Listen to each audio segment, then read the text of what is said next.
This is Community Connect with Johnny Hughes on 3FM 92.7. It's 31 minutes after the hour of 8, and a deep apologies to you for coming to you 30 minutes later than we advertised.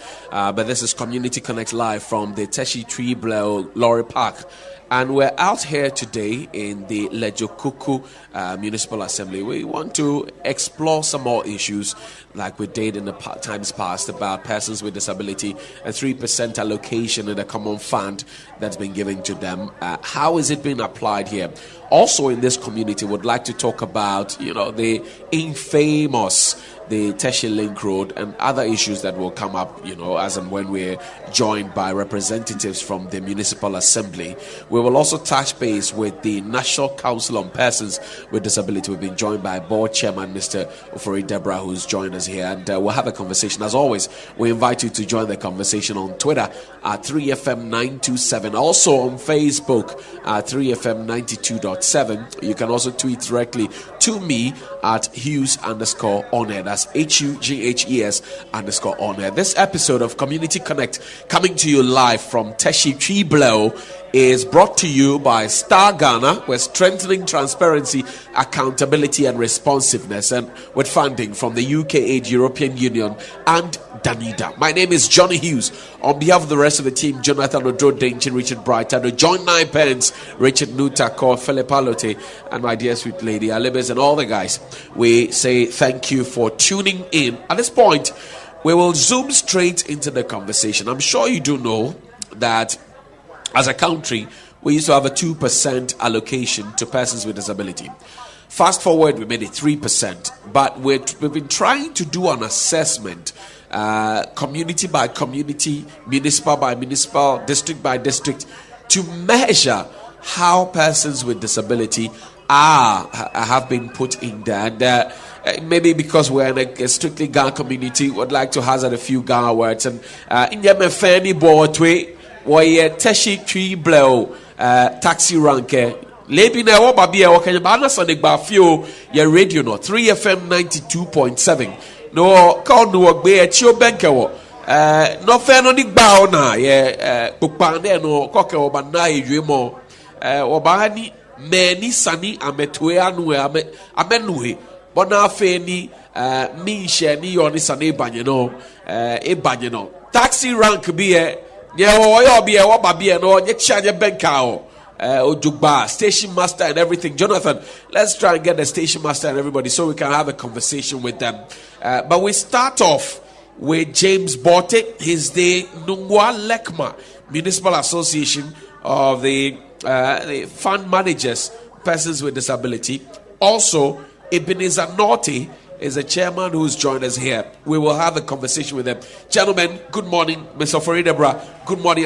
Please pick your microphones and let's get to hear from you. Mr. Ofori Deborah, good morning and Happy New Year. Yeah, good morning, my good friend. Good to have you. Thank you. Great. Mr. Botte, good morning to you as well. Good morning, sir. We are in your home, Oboshia, and Overflow. Nice one. Essentially, so what he's saying is that we're trying to exchange pleasantries. He says that we're welcome because he is the municipal association boss here, is the fund manager here. But Mr. Botte, let me start with you. What would be your fair assessment of the distribution of the fund, the 3% fund to persons with disability? Well, I would say it's good for us. It's good in a way because since we started assessing this fund, we've been able to, that the members have been able to do a lot of things out of that. Most of the people are now fully engaged in their day-to-day activities to get something to feed themselves. So, in a way, I think it's fair. What are the key challenges you would say you've had or experienced in terms, especially knowing that people have to make application, you would have to vet the application and look at whether they are eligible within the quarter to give them. What are the key challenges you have faced? You want to share some with us?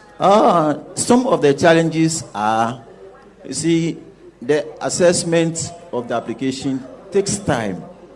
And then also, when the people are assessed, now, it takes some months, maybe 5 months, 6 months, sometimes 8 months, before those who were assessed will have their monies or their assistance. So this is some of the challenges that we normally face. In this community, for example, if you do a cursory look, how many people have benefited from you, for example, in the past year, in 2018? Tell me. A lot of people. We have about 1,000 plus. About 1,000 plus people have benefited. And how much does each person get? I'm just curious. The minimum is 300 Ghana cedis, and the maximum is 2,500. Why that cap? 300, 2,500. Why? It depends on the request of the fellow. Okay. You see, sometimes somebody will need money to sell maybe oranges. Okay. So if you are going to give the fellow money to do the business, I think if you give the fellow maybe 300 Ghana cedis, she'll be able to do the business. Right. And then also, sometimes somebody may request something that need money, big money, to go into that venture. Maybe the fellow needs a container to sell. Right. So I think that fellow, we have to look at the costs of the container, and then you give the money to the fellow. I see. And that's how we do it. And there's no discrimination in the allocation of these funds? Oh, no, not at all. There's no discrimination. Now, not only people who are registered with the organization or with associations that benefit from the common fund, but anybody who is a person with disability is eligible to benefit from the fund. So there's no discrimination at all? At all. So you can say that if I apply, for example, in January, give or take, how soon can I get my money? You say it takes some time. Yes, it takes some time, depending on the time that the fund will be allocated to the assembly. Okay. Yes. Depending on the time that the fund will be allocated to the assembly. 3FM 92.7, Mr. Bote is the municipal fund manager for the Nungwa Lekma. He's been sharing thoughts with us. We're coming to you live from the Tesi Bleo taxi rank. This is Community Connected. This episode is sponsored by Star Ghana with funding from Danida, UK Aid, and the European Union. Let me turn my attention now to Mr. Deborah. Good morning, sir. Welcome. Good to have you. I'm fine. Mr. Deborah, so I'm looking at the guidelines that you yourself have set up for yourself. And interesting things I find in the guidelines. For example, it says the major aim of the guideline, as you have it, is to minimize poverty among all persons with disability, particularly those outside the formal sector of employment, and the enhancement of this social image through dignified labor. Correct? Yes. How have we done this? Have we been able to achieve this? Yes, I can say that to a very large extent, we have been able to improve the lives of persons with disability, especially those within the category defined. As we are talking now, would you want to put a percentage to it? Well, I will not be able to give a statistical data. Why not? Because so far we have not been able to undertake evaluation of those who have actually benefited from this facility. But I must also indicate that numbers of them have benefited. As we are talking now, many of our brothers and sisters in the tertiary institutions, for example, most of them are getting support from this facility. Right. And also, I must also say that some of them who did not have anything to do because of the fact that they did not have capital to start any form of business, those people have been given support. and some of them are actually doing well. They have complained. Some of them have complained about Yes, the fact that the support you give them is woefully inadequate. Do you share that sentiment? Yes, initially, it has been a major complaint from our beneficiary community. As you were saying, somebody will apply for 1,000 Ghana cedis, and at the end of the day, he will be given 200 or 150, 200 Ghana cedis, and something below 500. So usually, when it happens this way, those whose expectations were not met, surely they misuse their money because what they want to do with the amount was grossly insufficient for them. But then, so if you do an assessment, I'll come to Mr. Bote shortly. But if you do an assessment, somebody applies for a portion of the fund. You do an assessment, and you decide that this person needs this much. How come is it that I do my assessment, I decide that I need to buy a deep freezer that will cost me 850 cedis, buy pure water that will cost 150 cedis. So altogether will be, my 1,000 Ghana cedis. And I make that application, and you decide that I don't deserve that. How is that so? Yes, because the assemblies have been giving reasons that when the funds are in, the pressure that comes upon them is so huge. For example, our members or our persons with disability do not have that kind of patience to wait for their turn. So the kind of pressure that is brought upon the assemblies is also one reason why many of them are not met with their kind of application that they have put in. So we have come out with a solution to this problem. Mr. Bote, let me come to you now. This is your vicinity. Okay. So run me through the process. If I, for example, think that I need a sewing machine for my sewing business, and I come to you, how does the process go?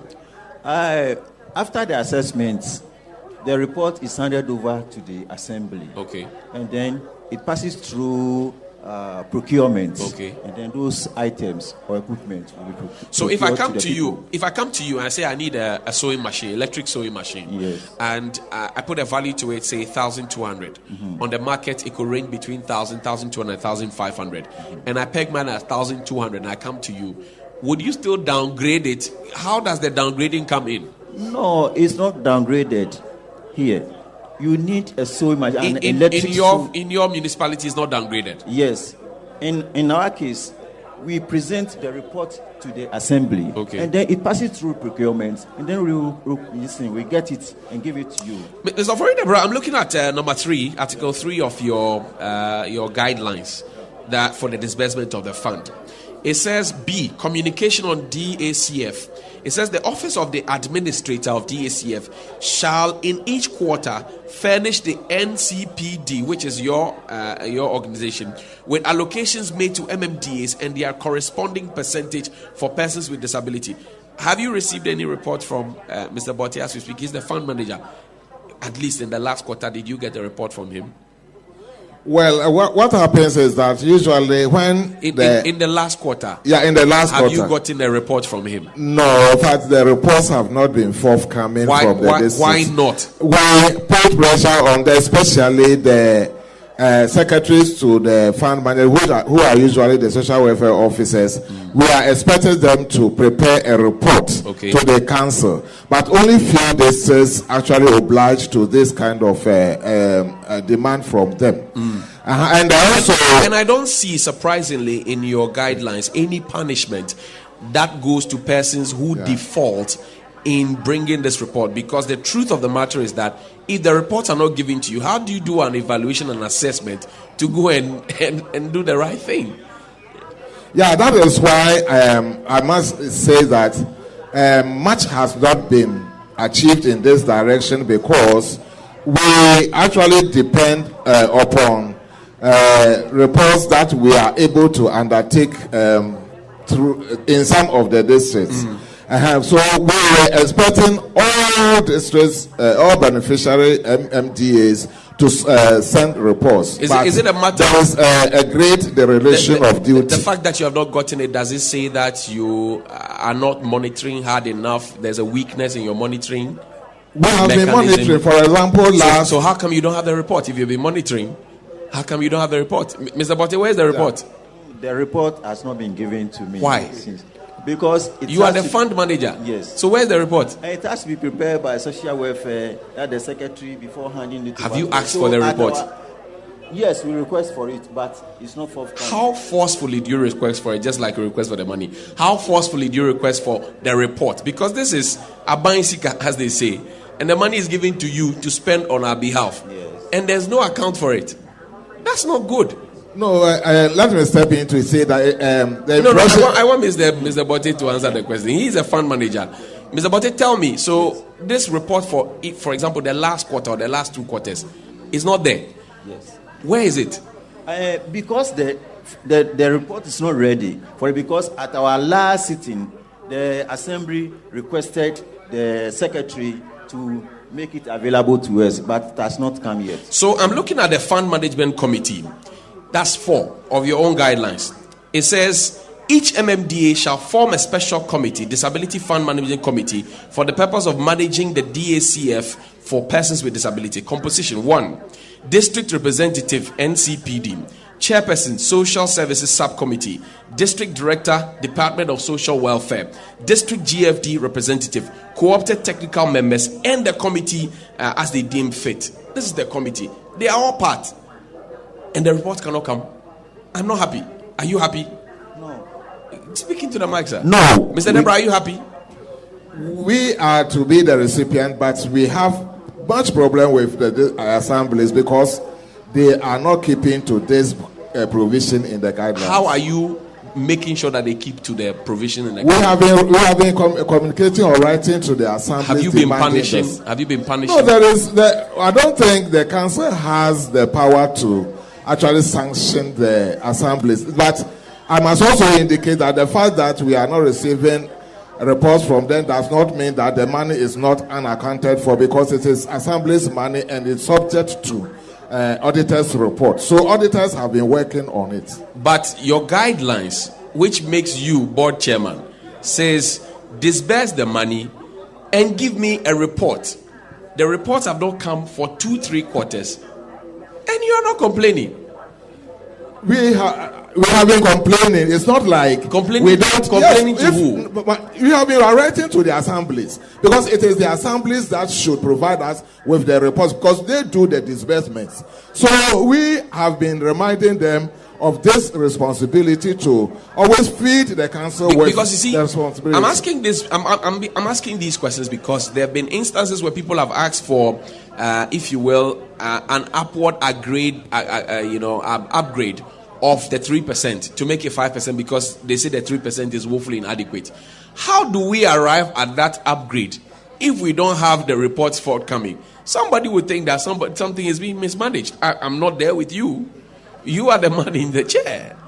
Is that not a fair assessment? It's not a fair comment. No, I don't think so. But what we are saying is that we are always on ground. We do monitoring from time to time.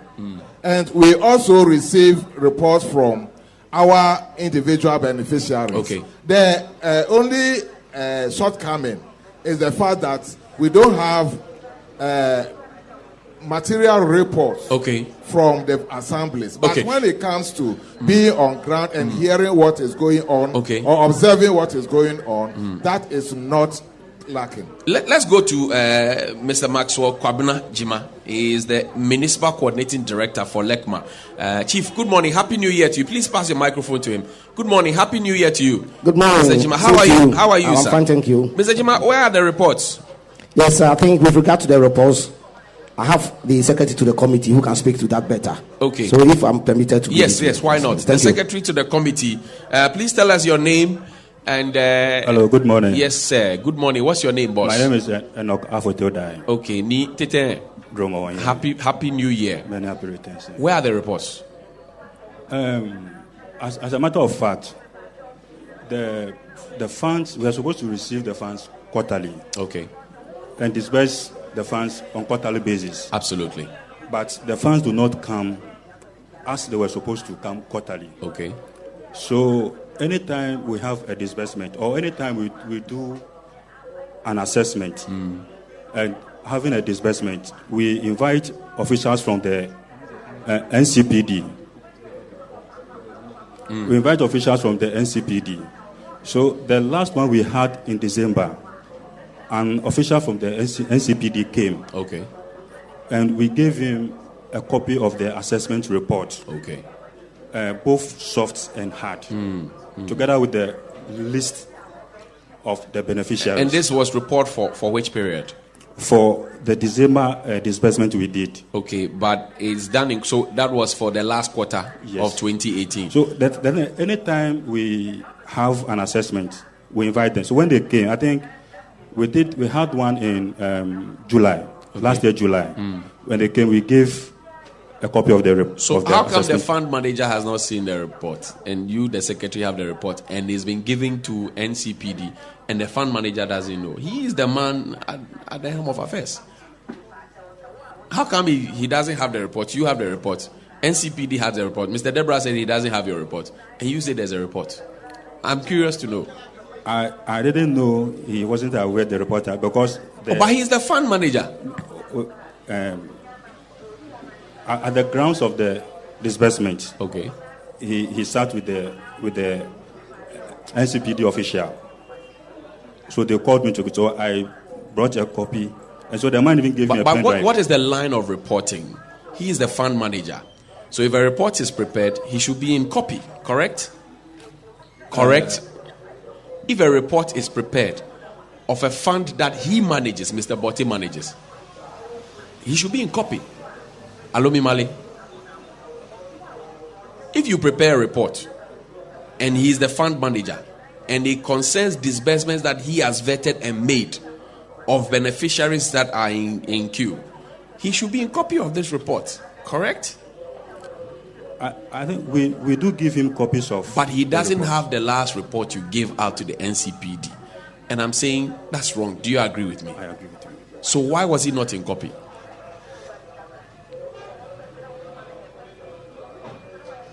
I usually always give him copies of the assessment reports. But what happened in the last instance? Why didn't he tell me? Tell me as your brother. What happened? Why didn't he have it? I should say there was a lapse. There was a lapse on your side. Yes. Okay, thank you. So what promise can you make to us moving forward?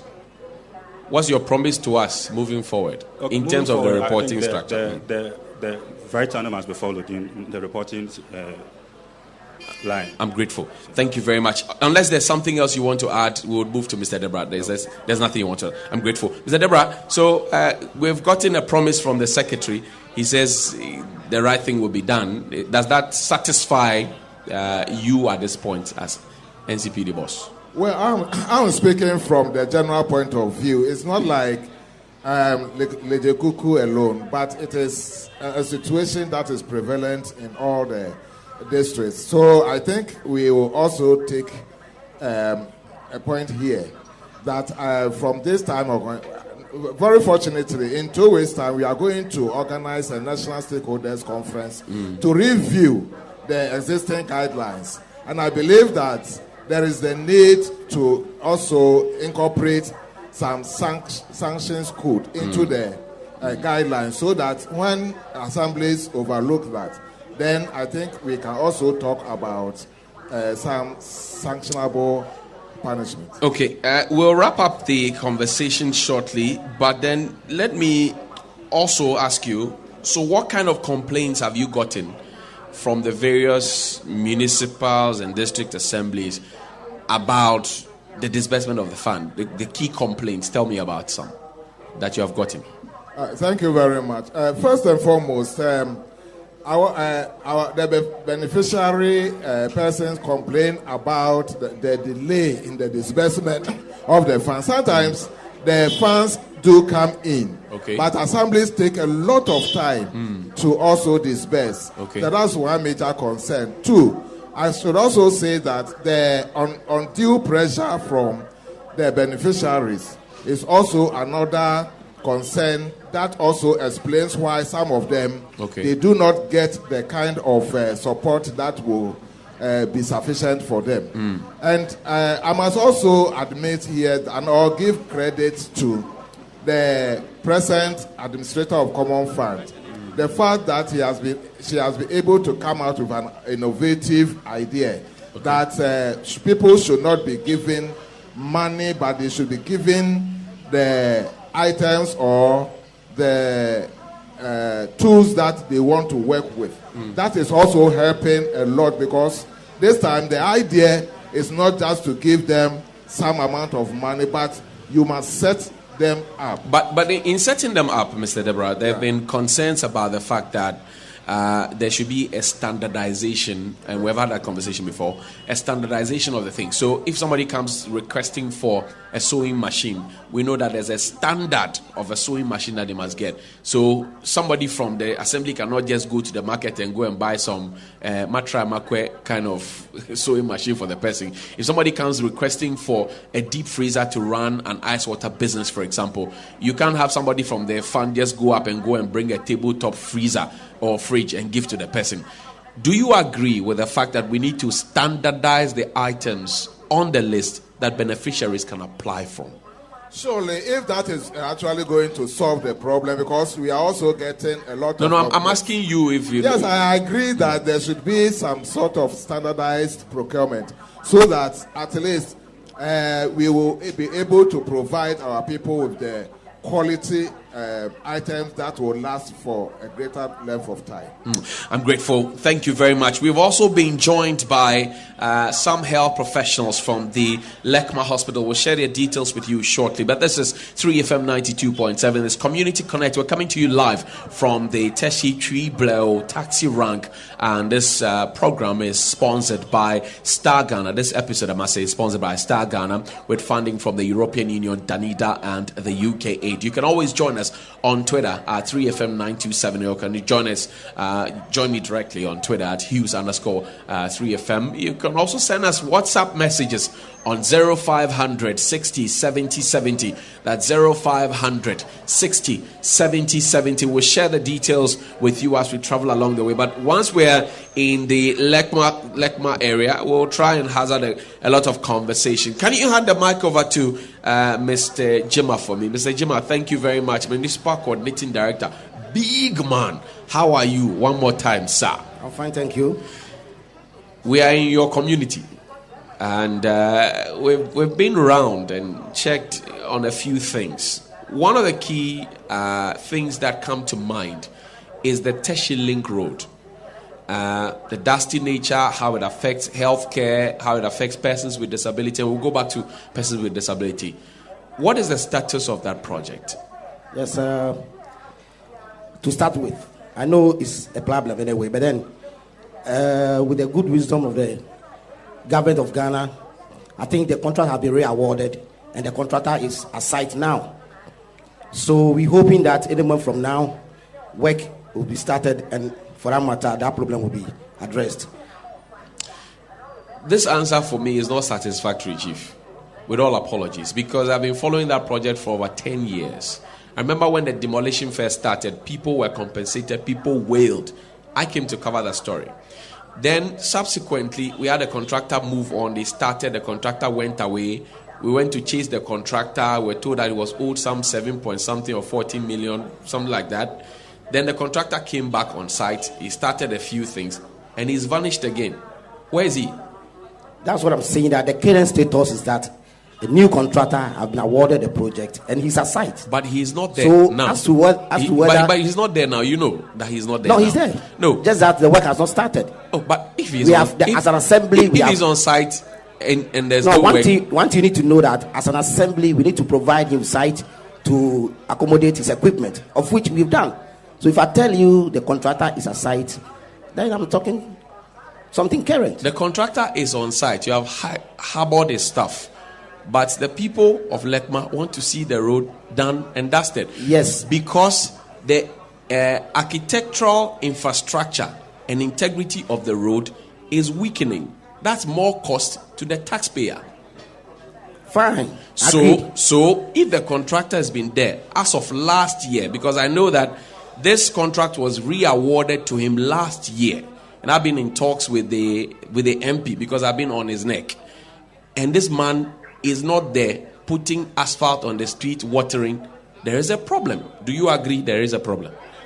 Yes, I agree with you perfectly. But the point is, if it's last year, which month of last year?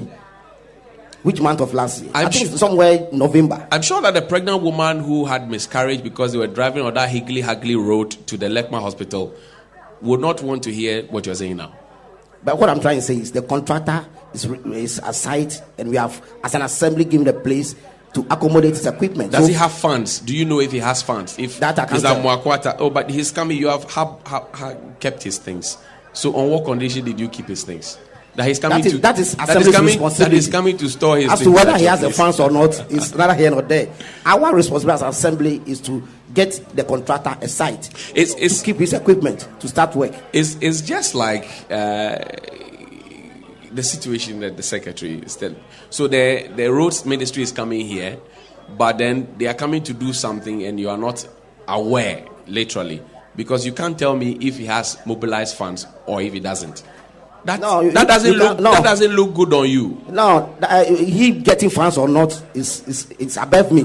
You understand? Have you? But when the contract was awarded, I was not there. But it affects. And I know before a contract is awarded to any contractor or a company, they assess all these things: funds, availability, his equipment base, and whatnot. You understand? I agree. So once the contract is given to the contractor, it means all these things are taken into consideration. Mr. Jima, it affects your work. Do you agree? Yes, it affects my work. Are you disturbed about this situation? Very, very disturbed. How disturbed is disturbing? Yeah, because like you rightly said, the pregnant women are dying. They are, dying out of this type of road and what's wrong. So I'm disturbed. It's affecting my work. And when it happens like that, as an assembly, we spend a lot. What kind of urgency have you attached to this situation? What kind of urgency have you attached to fixing this road? As I told you, it's been more than 10 years. Yes, fine. It's more than 10 years. But the urgency now is to ensure that the contractor starts works, which I'm telling you that as an assembly, our responsibility is to get him a place to keep his equipment to make sure work is commenced, which we have done. So it means that as an assembly, we are concerned and we have attached some sort of urgency to the construction work. When was the last time he came on site?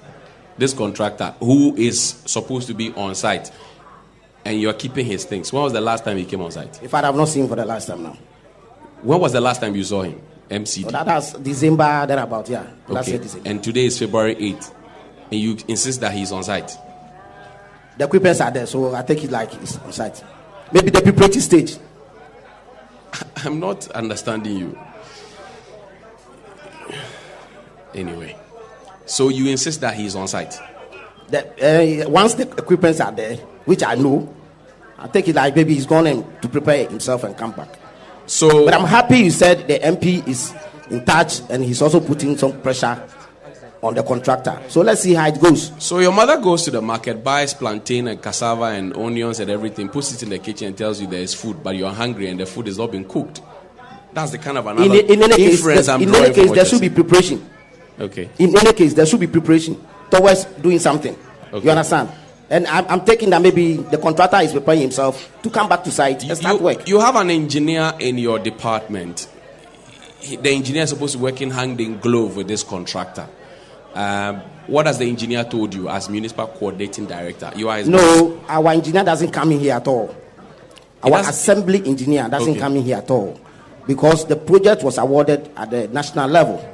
So it comes with engineer and consultant as well. I agree. I'm saying that an engineer and a consultant and a contractor are working in your vicinity. Your engineer is not interested in how the work is being done because when they are done and they have packed their bags and they have gone, it will affect you. No, for now, we cannot agree that our engineer is not or to helping or something. No, but you said that it doesn't concern. You just said that it doesn't concern. No, the way you put the question. Okay, that's what I'm trying to explain to you that the structure is said that when the project is awarded at the national level, it goes with or it comes with the consultants from the national level. Right. It comes with the supervisory and every this thing. Right. Yes. So it is when the work is ongoing, that is where our assembly engineer can also, in a way, supervise or monitor and then report same. Have you seen the new contract that is being given to the contractor? No, please. You have not seen it? No. Wow. Is that the right thing? Is that normal? That's not normal. But why haven't you seen it then? If it's not normal, are you not worried? It's not normal, but I think maybe once he comes to site, who knows? You come to the assembly. But it tells on the integrity of your office. Are you aware? These answers you're giving me. Yes. That the man is on site, but there's no work. You have not seen the contract. You don't know if he has mobilized funds and all of that. That's disturbing. See, that tells you that the decentralization, in a way, is not effective. But you are the boss of decentralization here. Yes. You are the civil servant, correct? Sometimes it happens that if the projects are awarded at the national level, if they come, by the time I say Jack, they have started the work until the assembly will be in a concern to go and ask where the contract was awarded from. And before you be told it's being awarded at this ministry, you awarded at this level, at this level. Okay. Before we will come in to ask of any other documentations and what help they may need from us. We've also been joined here, and if you just joined us, we're live from the Teshi Bleo car park, and James Botte is here. He's the Nungwa Lekma Municipal Association District Fund Manager. Ebenezer Norte is the chairman of that same association, that same wing. Maxwell Kwabena Jima, the voice you just heard, is the MCD for Lekma, and he's glad and very wonderful Fugu. Honorable Lai De Rock is the presiding member for Lekma. We'll go to him shortly. Enoch Afute is a committee member, and Adakwa Anthony is GFD president and of the Greater Accra region. Also, we've been joined, I told you earlier, by some staff of the Lekma Hospital. Emilia Mensah Mrs. is the principal health officer and reproductive and child health. We were just talking about them shortly a while ago, how I have witnessed people miscarry and go home with tears instead of going home with joy. Joseph Ode Mensah is the president of More Hope Disabled Foundation for Lejukuku. We'll pick some more calls, but let's go to you. I see you want to ask a question. What is your name? Happy New Year to you. Same to you. What is your name? Please, I'm Henry Colley. Okay, where do you live? Please, I live at Pele. Pele? Yes, please. There's some place here called Pele? Yes, please. Okay, all right. Thank you very much. What is on your mind? Please, I would want to ask the man. Yes, the man you just There are plenty men here. No, please, the man. Jima. Yes, Okay. please. Okay, the coordinator, please. Okay. Yeah, please. We want to find out the name of the contractor. You want Yes. to know the name of The name of the contractor, please. Okay, thank you very much. Mr. Jima, what's the name of the contractor? Please, I don't know for now. And that answer drew. Because if you want the shock. personal name of the contractor, then I would like to say I don't know for now. What is the name of the organization running the contract? Do you know? You don't know as well. The name of the contractor. What I know is there's equipment is at a site of which we as an assembly have given them a piece of land. So the people who brought the equipment, what do they call them? What are their names? What's the company name? The people who brought the equipment, what's their company name? No, I was part of the release of the land, but the company that brought the thing, they didn't come as a company, but they came to, lobby for the land and we gave it to them. Who led them to come and lobby? I will not remember the name by this time. So I can come to you and lobby you for land. Is that what you're suggesting? Yes. I can just provided you are come to use the land for the public the purposes. So I know that for your land authorization department, every piece of land must have a name to it, correct? Correct. How come this piece of land that's been given to keep the equipment doesn't have a name to it? The land has a name. The land has a name. That was not a question thrown to me. The land has a name. What is the name of the person who led to lobby for that piece of land? Do you know? Yes, it's my fiscal planning officer, Madam Gladys. Your fiscal planning officer in the person of Madam Gladys Wuko. So she gave up the land. Yes, she's part of she's our land. She works on our land. Yeah. Right. And this contractor who came to ask for the land to keep his equipment, you don't know him. My fiscal planning officer may know him. Can you make a quick call to check the name of this person? Thank you. Thank you very much. Madam Emilia, let's talk to you. Mrs. Mensah, good morning. Thank you for your time. Good to have you here. Let's talk to you. How are you? I'm fine. Are you happy this morning? Oh yes, to have the engagement with you, I'm very happy. I'm happy to have you as well. Yeah. The children are of key importance to me, especially how they are born, how they are stimulated to grow in their formative years, and all of that. Of the top challenges that we have enumerated, the bad road, tell me the key challenges that you have in your department, and this is not political. You are talking as a professional. The key challenges that you have in your department, which are impeding the progress of your work. Yeah, thank you so much. So as already said, we are in a preventive care, and my challenge is to my staff. You could see a beautiful nurses. The very, very beautiful nurses. And the effect of the road on the nature of our work. We are not institutionalized. We go and provide services in the community. And those people are also of the reproductive age. Right. So when you brought the issue of pregnancy and things, my staff, some are in the reproductive age. Right. Women of that matter. And then we go to the community to provide services. Poor road network. Sometimes it's difficult. At the hospital, we only have some small mini bars, 15-seater bars. Okay. And then sometimes students comes. We sometimes hire cars. Some of the cars can not even reach our outreach points. Okay. And we are here to reach the unreached, making sure that all even children are immunized. Right. And the effect of the road, sometimes we can't get to them. And then as we are selling services, in the provision of services, even it's difficult for some of the clients to come to us. Wow. And we can't reach them because look at the road. The road is bad. We are not getting cars to get to where we are supposed to be. And it's very worrying. And as we are sitting here, you see the audience. Some are in wheelchair. So these people too have families. And you can imagine if they themselves cannot even reach us. How do we provide the services and get all children immunized? We'll talk about the effect on your staff. And we'll talk now first about those who hazard and get to you. They will still brace the storm and get to you. Pregnant women, children, whatever it is. What are some of the effects that have come to your attention as, you know, having been visited on them because they use the bad road? The effect is that we'll have low coverage. Low coverage means that we are not able to reach all our population that's are targeted for the immunization. Right. And by and large, all these are preventive measures. So you end up contracting the diseases. Right. Because what we give is vaccine preventable diseases. Right. So diseases like tuberculosis, it's respiratory. Right. And then you see the dusty and the nature of our work and all that.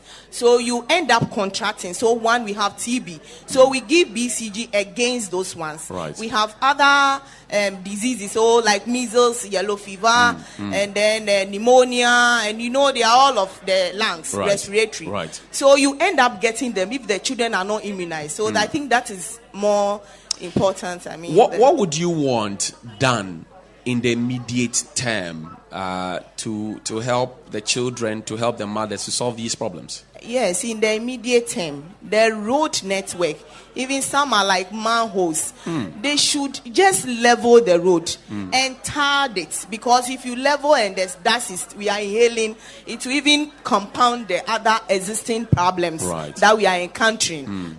So we have a lot of issues coming. If we mention our top 10, respiratory, all that's related to the lungs, it's increasing. And these are primary things that we should do to prevent them. Do you have enough staff to help you with your coverage, as you put it? Oh, not enough. So there are even a few ones you can't even maintain, because already if the effect of the road on their health, you end up having some dropping out because of some bad condition. So let's take, for instance, cars. I relate the human body with our normal physical cars. Sometimes if you are traveling, you can even buy the very brand new, but you end up going to the mechanic to service or to check up. So checking up all these cars, they are complaining, even their shocks. So you can imagine the human system.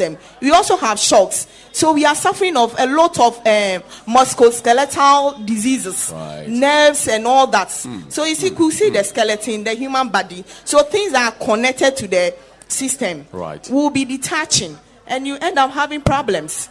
So if you don't have very staff that are in good condition, how can they even reach the population and provide the services? So they should fix the road, not just leveling it, tarring it. The contractor, we're told, is on site. Is that not enough respite? It's not enough. Even sometimes you go to car washing bay, you wash your car, then they are watering. Even that one is another problem. So please, if you are thinking about even cars, let alone the human body, who will fix them? Mr. Jima,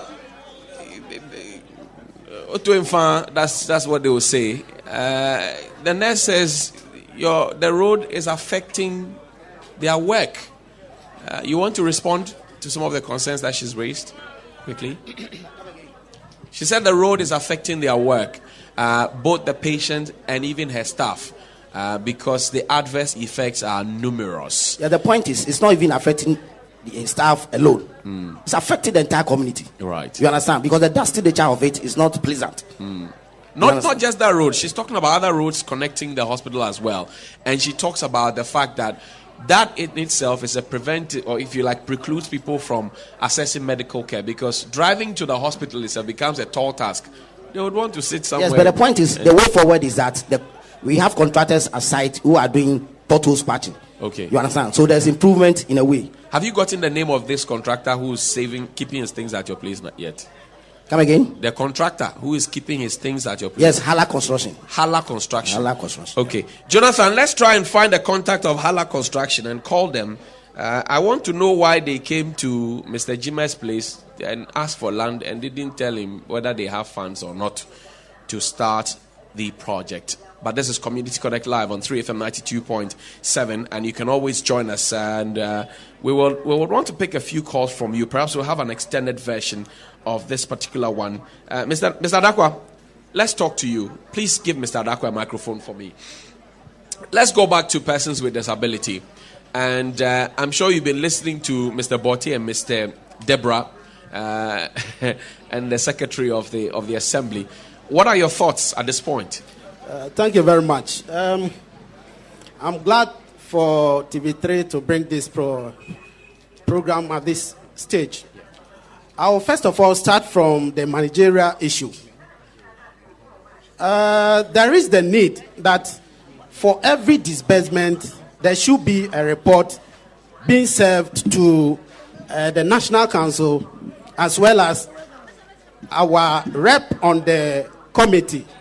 But from the report that I've been hearing from most of the district, being that if you even go forth to request for a report of such, they may tell you that such a report is for administrative purposes. So they may not render given to you. So I will plead with my members on the committee to be strong enough and push ahead to get this report being prepared and then finish the GFD secretariat. Once again, what kind of collaboration do you have? Does your association have with them to ensure that these things are done? Because if you keep demanding and then on your side of the demand you don't supply, there's a problem. Yeah. Yes. Being the president for the region. Is it the fact that they can't write a report, or I don't know? What's the problem? No, I'm not sure a secretary in charge of the whole entire disability fund management cannot write a report. They can perfectly do it. But as I rightly said... So why is the report not coming? No, sometimes they write, and if you demand for it, they may tell you that it is for administrative purpose. So they will not even give it to you. Wow. That is the reports I'm getting from some of the districts. But the report is supposed to be public, is it not? Yes. It's supposed to be even be pasted on the notice board at the assembly, as well as the beneficiaries of the fund. Okay. Their names have to be on the public notice at the assembly. Right. Mr. Deborah, why is the report not made public? Well, let me help you out. Okay. Okay, yeah. Please use that one. You're live. Why is the report not made public? Well, as he was saying, the report is prepared by the assembly. Why is the report not made public? No, my point is that this question is misdirected because I'm not the compiler of the report. Yes, you are. We are the recipients of the report. Right. So those who are not publicizing it is the assembly, but not the council. But have you raised red flags as to why the reports are not published? Because it's a public document. I have overemphasized this point that the council has been calling upon the assemblies to make the reports available, except that they are being derelict in their duties. Let's talk to the secretary. Mr. Secretary, let's ask you, do you publish your reports? Persons with disability in Lejokuku, do they get the reports? Do they see it? No, we do not publish it. There is a file in which the reports are kept. Anybody who into my office and ask for the report, willingly show the reports to them.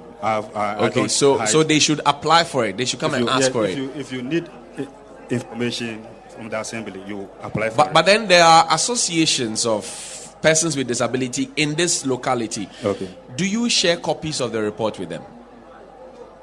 No. Why? We do not share it with them because I think, like I said, they are on a file. If you come and you ask for it, we will willingly give it to you. Okay. Yes. All right. Thank you very much. So if they want the report, they should come to you. They can ask. They will find you. Thank you very much. This is 3FM 92.7. We're also being joined by the Honorable Godfrey Chaucer Hammond, and the Honorable Dennis Amatete. He is a Works Subcommittee Chairman, and the Honorable Daniel Amati Mensah is a former MC of Lejokuku. Chief, Honorable, welcome. Thank you very much for your time. Let's go to Dennis Amatete. Dennis, good morning. Thank you very much. Please give Dennis a microphone for me, and let's have a small chat with him. And he's the Works Subcommittee Chairman. Dennis, good morning. Good morning. The contractor who is in your locality, absolutely, has he started work? No, the contractor hasn't started work.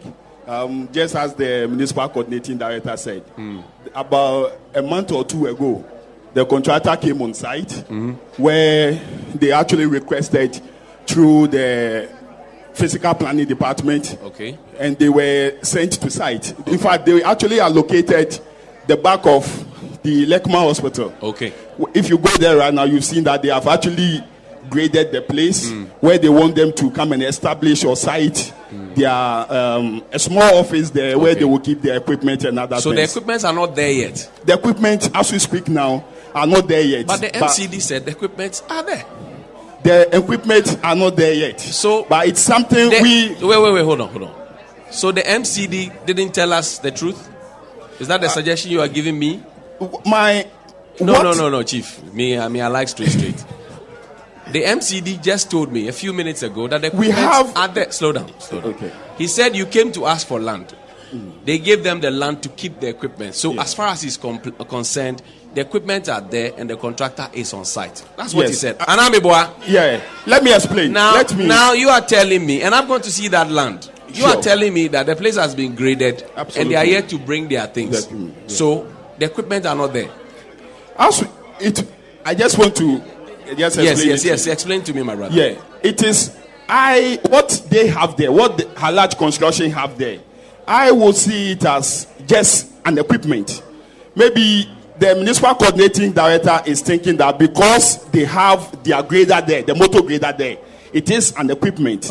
But I will see it as. I do not see it as an equipment because it's the same. A tool that they use to have the place graded. Yes, and I know very well that on that particular day, even the member of parliament for the constituency was also there, where they gave them that portion to come and site to have an office there where they can come and keep their equipment there. And do we know the timeline since you are in the Works Department? Yes. The timeline to complete this project. Do we know? Yes. What is the timeline? It's for a period of 1 year. And the cost is 110 million Ghana cedis. 110 million Ghana cedis. Absolutely. Do we know if we have paid them the money we owed the contractor? Yes, the old contractor who was on site, he has been paid. So the idea, what the MP actually thought was that after and I'm very glad you also said you've been talking to the MP. Right. Yes. So when the old contractor was paid, we were actually thinking that the old contractor would come to site, have his document and everything formalized so that he will continue with the project. But when he was paid, he left site. So the MP actually had to be going to the Ministry of Roads and Transport to actually go and have a new contractor awarded this particular contract, which has been done. So we are thinking that the contractor maybe for now, since he hasn't been to site, maybe he's trying to mobilize some funds and come and start the work. This 1 year period that the contract is supposed to last, when did it start? The 1 year? Yes. In fact, it started the very day the contract document was signed. And this was in what, October? It was, yes. It was October, November last year. Right. So that give and take, we are inching towards the middle of the 1 year. And he has not put anything on the road. And I think just recently, if you actually read on most of the news portals that we have, the MP even made a statement that he cannot actually call his people to order if nothing is not done with regards to this particular road. So definitely you can see the sort of effort that the MP is also putting into this to ensure that within the 1 year period, the contractor is able to finish the project. But this road was mentioned in the budget, too, Anamebwa. Absolutely, and there are some other roads too that was mentioned in the budget. So how come the pussyfooting that we see now? Absolutely, that's where the source of worry is, and I think what just happened today is a wake-up call to all of us, and even with the assembly, that this is the time that we actually have to put all efforts on board to ensure that we get the people who are supposed to ensure that the link roads within this community, and in fact your Lekma, most of them are untarred, most of them are rough, most of them are just not motorable. Absolutely. And like Auntie Ness said, it even disturbs their work, because if somebody has an emergency, he's looking at what other effect will come to me if I rush to the hospital. So let me stay at home. The person could die or compound the problem. Now, if somebody needs to leave the hospital to go and attend to somebody, community health nurses to go and educate the people in the communities, it may be a great disincentive. Sure. You are the Works Commission boss. What is your plan? Yes, thank you very much. Before I answer your question, it is also important for me to also mention what our former municipal chief executive. It's not because he's here. Honorable Daniel Amate. No, I'll come to him. I know his achievements. Yes. Tell me, from now to go, what is your plan? Yes, as a subcommittee work subcommittee of which I'm the chairman, and by that my subcommittee has an oversight responsibility over urban roads. The assembly has a motor grader, and that has been our clarion call. That because we have the motor grader, let's always, at least if we cannot have those roads tarred, at least we should consistently be using the motor grader, where we can come grade it, so that even if people are using it, it wouldn't be like the way we are having. And why can't we do that? Yes, the motor grader, we send it to site. It works for just some few hours, and it will break down. Is it second hand? No, it's not second hand. It was purchased new. It's new. Okay. Yes. So why doesn't he have stamina?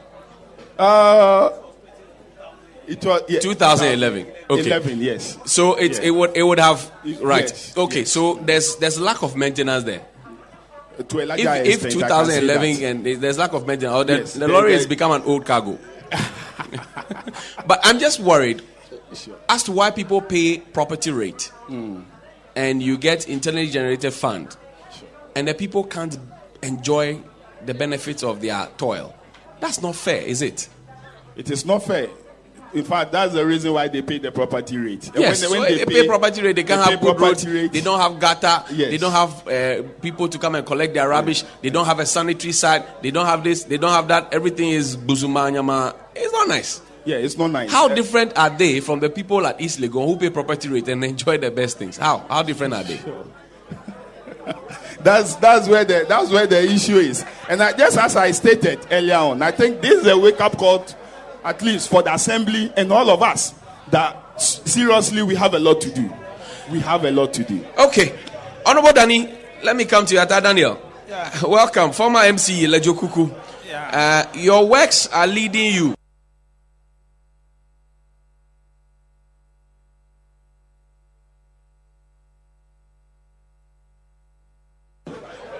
The applause has been good for you, and we've been doing underground works for 2 weeks. the fact is that they're praying. Some say you seem to have gone far behind, and you seem to have left this current assembly to be on their own. What are you doing with your experience and expertise? Thank you very much. Well, I think that the assembly members here will attest to the fact that I've been engaging. I've had, in fact, the last time I had about 3 hours meeting with the current chief executive just to share ideas. You talk about the road sector. Right. And let me put on record, like Honorable Dennis said, we bought a grader because we realized that in terms of the road network, our municipality lagged behind. And so if you want to catch up with the other leading districts, you need to do things differently. So the first thing we did was to acquire a grader. Then the next one is to build what we call material laboratory. Okay. And I must say that Lekma is the only assembly in Ghana that built its own material laboratory. Okay. What the material laboratory does is that every road construction, every single material must be tested. Right. The quality of the stone, the quality of the sand. Right. When the concrete is mixed. In Accra here, we have only 3 laboratories. Right. One in Tema, one in Kaneshi, that is urban roads. Right. And the highway have one opposite Ewak. That's true. So we build our own material laboratory. So contractors working on our road here will not have difficulties. Because when you send samples of your concrete, it takes forever. It takes more than 2 months. So we built our whole material laboratory. So that at least every construction material will be tested here.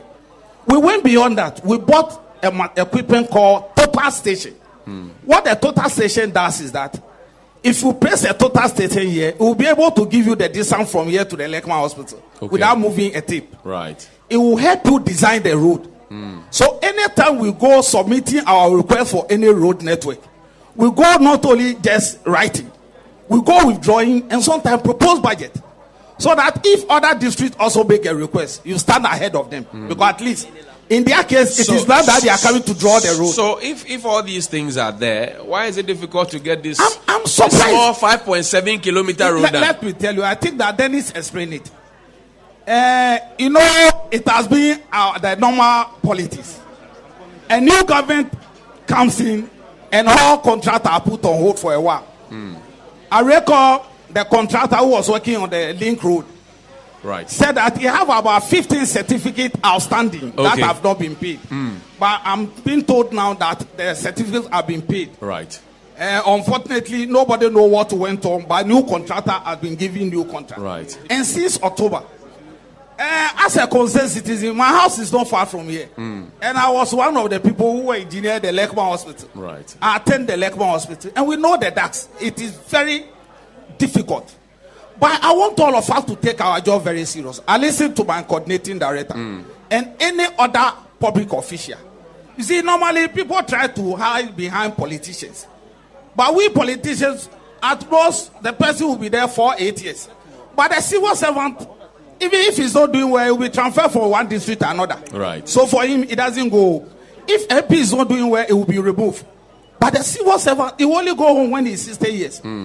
My coordinating director was telling me that a request was made to the assembly. Was it a formal request? Because if a contractor is requesting a site, it will put it in writing. Those are the questions. Those are the questions I asked. In fact, I was going to shock when I started hearing this. That's what compared me to Teba. I was enjoying your program. But you see, we must take our job very serious. Because the contractor will formally write with his letterhead. Okay. And so it will be difficult when we send this information that we don't know the contractor's name. We don't know his name. It's serious. And I'm appealing to my coordinating director. And any public official here, we should take our job very, very serious. Yeah. The other issue is, like Honorable Dennis said, this road started from President Kufuor time. I remember it was in 2007. Honorable Dennis will attest to it. We used to have our constituency office near the police station. Right. We were told it is the right of way, so we vacated it. Okay. It started from President Kufuor. We came and we continue paying compensation. I'm happy you make reference to the compensation. Absolutely. A lot of people refused the initial compensation. It took us a long time. It took us 2 to 5 years to finish paying the compensation. Right. Then actual work start. We are expecting that now that it has been given for 1 year, whoever is the contractor, we need to put some small pressure on him. Okay. But there's another issue we need to take look of. You know, there's supposed to be a lorry station just near where we have the tipper trucks. It is part of the Griffiths Road. Unfortunately, we have lost our own. The Nowa people who also have the same lorry station as part of the project, they have had their own opposite the Nowa Secondary School. And it came with 2 normal 20-seater WC toilet. We have done the 20-seater toilet. Those who know the former MP, Honorable Nolly, when just after a place, you see the toilet on the right side, the left side. The other one which is outstanding is the lorry station. Unfortunately, I'm told we have lost it. Because the contract, actually, the sum, the funding expired in November last year. So we are pleading with those who succeed, people who leave office, that if you are an assembly member and you took over from another assembly member, you will not lose anything when you get closer to him to know the project that are running, so that you get back to them. Thank you. I'm pleading with our people. We should stop sleeping on the job. It seems some of the things are not going the way we are expecting. Mr. Jima, it does appear that the people are not happy with you. You heard the uproar. Mr. Jima, are you Mr. Jima? Mr. Jima, it does appear that the people are not happy with you. You saw the uproar when you said you didn't know the name of the contractor. They said, hey, how can you say you don't know it? And they are not happy with you. What are your comments? Not that they are not happy with me, but then the fact is that when the contractor came, we made sure he was dealing with our urban roads engineer, and then the fiscal planning officer. You understand? Did you see the letter of application? In fact, it really applied. We went it the way we should go. Emergency was attached to it. What kind of emergency? Yes. So how do you document it? It has not. The process has not been ended. But that is not the right process way. Has not been ended. But that is not the right way to go. No, but the point is the process. If the person comes and said we need a land, that is not the and right we started way to taking go. the person through to get the land for him. But that is not the right way to go. In the first place, we can judge before administrative issues. It is not a curfew. It's not a war situation. You know, there are emergencies where you think we need to solve the problem immediately before we take up. Was somebody dying? Nobody was dying, but the work must also go on. No, but you see, right now, I think that it was a reckless thing to do. Not at all. I don't want to buy that. Because the emergencies... There was no letter. There was no official application. That initially... You don't even know who they are. Initially, when you are brought by a member of parliament, we need to all go to site to get a place for the person to start work. Okay, Honorable Lai Rock is the presiding member. Where's Honorable Lai Rock? Is that you, sir? Let me talk to you, Chief. Please give him the microphone. We'll pick your questions. We'll have a lot of questions from you. But Honorable Lai Rock, good morning. Happy New Year to you. Let's talk about sanitation. The Honorable Danny talked about a public toilet. And I've come to do my research around here and found out that public toilets have become the norm instead of becoming the exception. Number one, does it worry you? Number two, what's your plan? Wow. Thank you very much. With the public toilet issues, it looks like now the Assembly has come up with something called GAMA, Greater Accra Metropolitan Assembly area, for which we are praying that all households should get a toilet at affordable price. You said that in 2013. And the plan is still going on. By January 1st, 2014, whoever doesn't have a toilet in their house will be prosecuted, correct? Yes. Then you brought toilet at half price, correct? Yes, please. It has been 3 years after that. Yes. What have you done? Yes, it looks like now the promotion is still going on. No, but I'm looking for results. I'm not looking for efforts. Okay, for now. Now with the toilet issue, the officer in charge is here, so I'll let him answer. No, I know he's here. Yeah. You are the presiding member. Yes. You are the boss of all of them when you meet. Yes, of course. What is the plan that you are aware? I want to check. Yeah, that's what I said. That's the reason why I said the promotion is ongoing. Okay. Promotion is ongoing. So as in the last year, 2018, how many toilets did you give? Hold on, Chief. You talk. I have plenty of questions. You get some. In the last year alone, how many people or households did you approve to get toilets by the 50%? Now I'm even told the 75 in some cases. Yeah. How many households did you approve? It's closely to 1,000. 1,000 houses? Yeah. In this place? Yes, from there. Okay. That is Lekma. Okay. That is Lekma. That is Lekma for the whole constituency? Yeah, close to 2,000. Okay. Yeah. So 1,000. Closely. Thank you. Chief, what's your name? Yes, sir. I'm Yao Edisa Boatin. Yao, Happy New Year to you. Many thanks. Okay. The toilet, how far? Yes. As you said, we had a very wide deficit of household toilets in the municipality. So, owing to the Gamma project, we did a lot of sensitization and education. We do not trigger the enforcement bit until we've done a lot of the groundwork. How many years were you waiting before you triggered the enforcement bit? Because I know that for an assembly to be effective, you provide resources, you provide education, you provide sensitization, and then you do enforcement. Sure. So we do the enforcement. So you have done education. Sure. We've done sensitization. You have given them a package. Sure.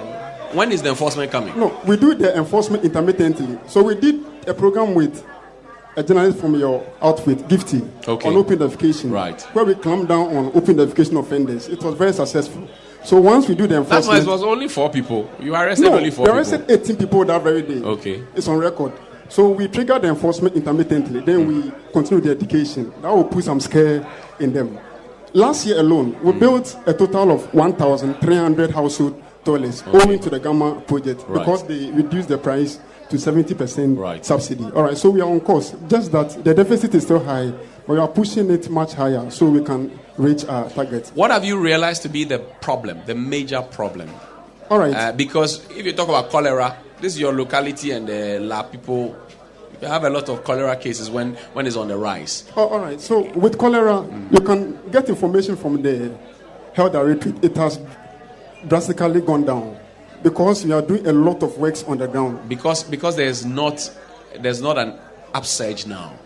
I'm saying that each time the cholera leak table comes up, this locality along the beach is high.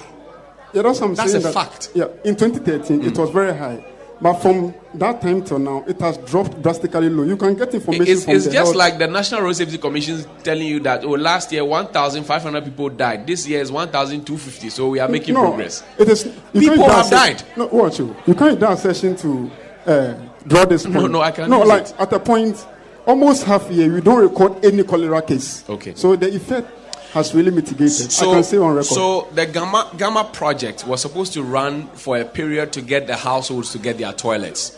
That period, the 5-year period, has elapsed. Okay, let me come in now. The Gamma project was just an intervention.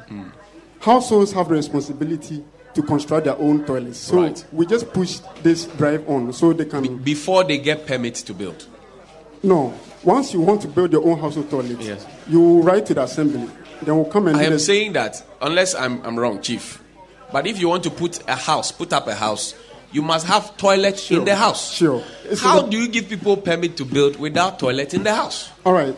I'm not a works engineer though, but I'm coming on. Once you bring your building plan, there should be a toilet sited in it mapped out in it. That's right. But the city developed before we came in. So those who do not have household toilets, we trigger the law to prosecute them. But as I said, the Gamma household toilet promotion has served us a lot of good. This year, we propose to build a total of 2,000 household toilets. And then each, up to date, cumulatively, we built a total of 2,224 household toilets. Okay. And then these toilets can accommodate at least 10 people. So with this accession, we've saved almost over 20,000 people having access to improved sanitation in Lekma. So for the household toilet bit, I can say on fact that we've done really well. If you check the league of assemblies in the Gamma area, Lekma ranks third. First is Ganwest, TMA follows, and then Lekma comes third. We built the third highest number of toilets owing to the dedication of the assembly. My final question to you is this. That in 2013, there was a fiat that houses that don't have toilets by 2014 January will be prosecuted. What's the status of that fiat? All right. As I said, we do the enforcement. Just that we push the education and the sensitization drive the more.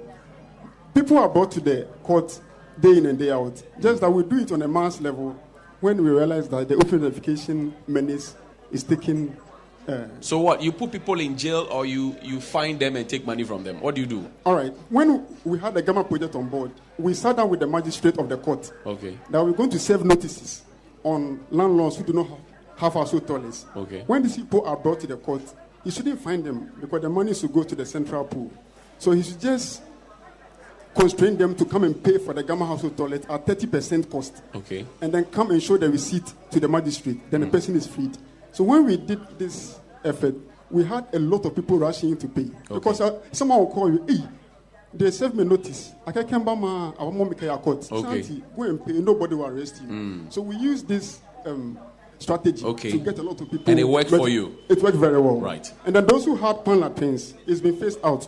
So we've innovated about 86 pan latrines into improved models. So we just destroyed the internal structure, fix the WC, and then wash some basin, and then we do the digester at the back. Okay. And then our toilets are biofiltration types. Okay. So it does not use much water. Thank you very much. I'm most grateful. Please put your hands together for him.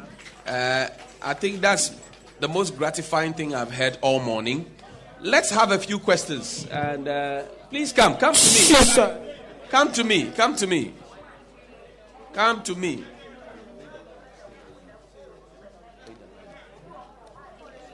Chief, good morning. Good morning, sir. That's your body. It's the same. Brian Nim Kakra in school. Boudin. My name is Eric. Eric. Okay, Eric, talk to me. What's on your mind?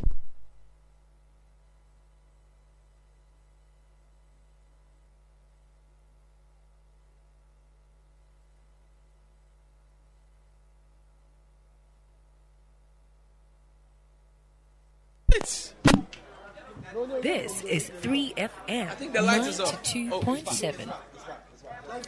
Deepest apology there. Power interruption, but we're back on your radio. This is 3FM 92.7. My name is Johnny Hughes. Yes, Chief. My question is about this road from the Lekma Road. Yeah, the Teshin Link Road. I heard my senior man saying he's saying something, but I want to know that they have been changed the contractor because I saw some of them have brought their machine over around the back of the hospital. Okay. And then the old contractor, when you are going to Manor Junction, that is where they park their things. Their things are still there. The old contractor. The pavement blocks and everything are there. I want to ask, is it changing of government that makes them change the contractor or what? Okay. And then, please, I want to... you can ask one. Okay. Yeah. And then we have some public toilet around Star Park area. I think it was there for a long time. The toilet has been completed. But they haven't opened it. But we need toilet in our public. Why isn't it happening so? Okay. That's what I want to know. Okay. Thank you very much indeed. Abon same. Yes, and you can also ask your question. Kasabia, any language. Banyo yuega, banyo yuechi. No more touch about it. Of an anatomy, somewhere Nikui. Fogbia. Mean, in Banuku, radio no. Ni member kumi eke work by year, and you work by year. I'm in patch ekumi. Nili any two to put on a patch or Nini woni, if you are getting, Walori bear, a patch ekumi. Noni genio. In who I getting eke what man me, what pay property rate. O dabi eke kunaka eke onye pio she saninye enjoy Miss Dennis ni wienaka ni imbile ake mini onye pio property rate ni na hise ni kenye pio she saninye na hise she moe hise na mo fa tamo nyenye meni o isle gon keni bi o nye pio no mi no sane bale na kan. Okay. As I say I'm your isle gon I mean if you I don't know honey sana mamina amino he say ni wo waka na wo no he say. Okay.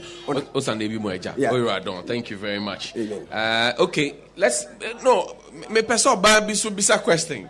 Give the women the mama bisa. No jina ho betimi jina ho bisa baby a open be omo kakra Fogbe. Keje kofi ta chobo 10. Achori Mrs. Mokola nati. Obawo. Keje kofi anan. Ke okachone keke agbe manet is the major road. Teshi Link Road. I tell you. Manamaka was touching estate or road ne. Okay. But then for more than 4 or 5 years, if it's for 10 cases. More than 10 years. More than 10 years. Ni onupa ni chong bane no ame ifafe wopo. Ken hear about me. Wakwa manet estate pe. Me aboni yo manet. Kono wakwa tashi popa no wo yifale abo. Ni keche Lekma. Near me hospital, main hospital. When I quack at Lekma hospital here. Towards Manet. Because Manet Junction lead to Sprinters. Okay. Kabashing mene. One can fight. Catching the media, you are getting closer to war. But it's better you do something about it. What Sandinelle, 1 year and we know only history of the project. Kaji, here. I'm even wishing you should have been here when it's raining season. When the banner be and the money be we have a very big river here. Kaji Brother said, very huge river. I don't know. Okay. But I don't really know. Lekma, not all. Because can money taxi ni ya down ni ba. I just don't know. Maybe I can not buy my name. Okay, thank you very much. Okay, a few more, 2 more, maybe 2 more, then we can answer a few questions. Yes, madam. Good morning. It is saying.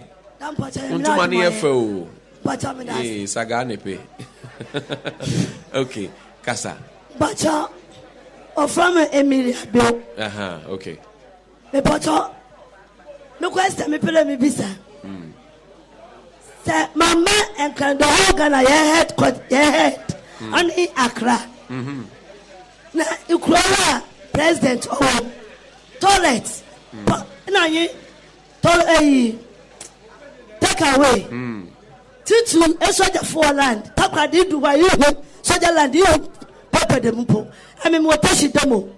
Soldier for one line now pen. Right. Now daddy, so done a power. What's the light that work at the hospital? A card. Walk on him. Toilet. Hey.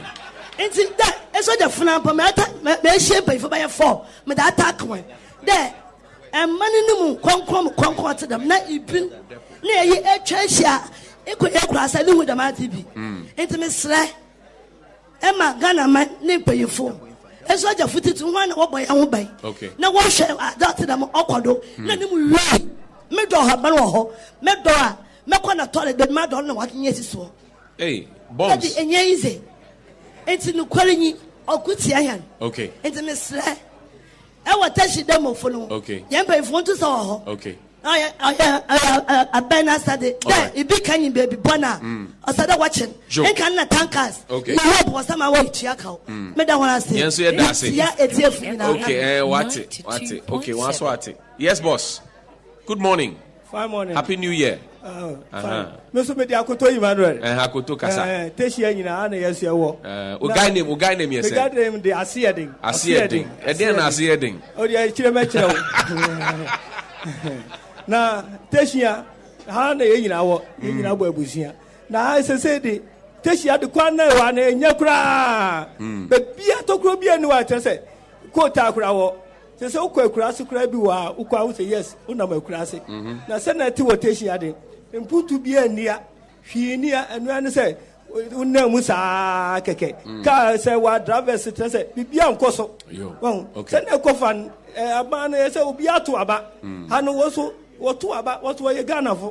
What does it say? Baby, a mobile. Okay. Can I take Ghana and say, to Abana say, Unyam put to be a woman? A mobile. Okay. Yama Abana cannot to be man, Yaman to be a day. A year Kakrawa. That's it. And to be a Kakra. Umbons and money. Actually, Wale.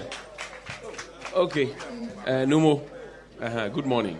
Morning. Okay. Be Okay. Bekasa.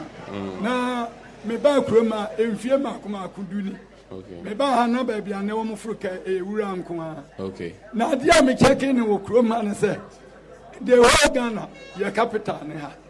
Mi kroma kura se wo nko hu bi nte se ma mi kan ye ebi. Eden. Ebi toilet. Okay. Eso na pa ni eja to sebi kakra. Na ya ko toilet sa wo hia wo ba be ma me ne ya tuabo. And let me be saying, almost say, young Crum, yes, toilet, public toilet, toilet, you walk, if you but you were public toilet.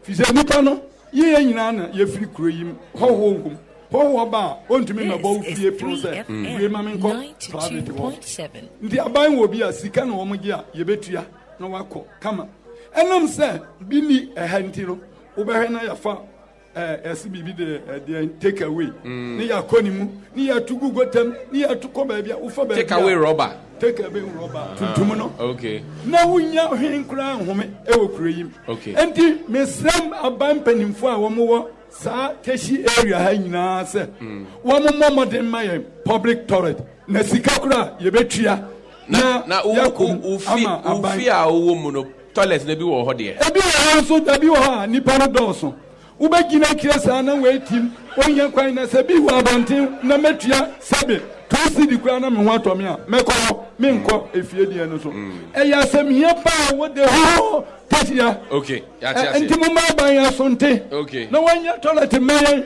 ani nsuo asa kura bi etu mpɔn nsuo any toilet any dikan eduane de ebedwino okay and that's it. You will pick some more questions, but this is coming to you live from the Teshi Tree Blow taxi rank. This is Community Connect, and this episode is brought to you lovingly by Star Ghana. We're funding from UKA, Danida, and the European Union. My name is Johnny Hughes, and it's been very interactive. We started off with a conversation with persons with disability. We'll go back there, but a few of the questions have come. We should like to pick them.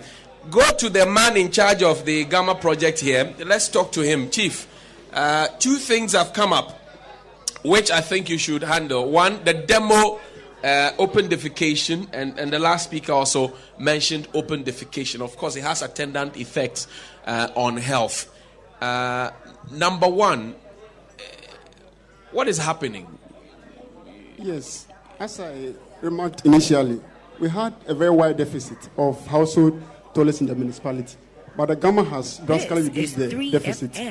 Public toilets, in the first place, are not to be built in municipalities, except for areas where we have transient population, like lorry parks, markets, and all that. So it behoves on landlords to build toilets for their tenants or their occupants in the house. So, as I said, some tenants have come to the assembly.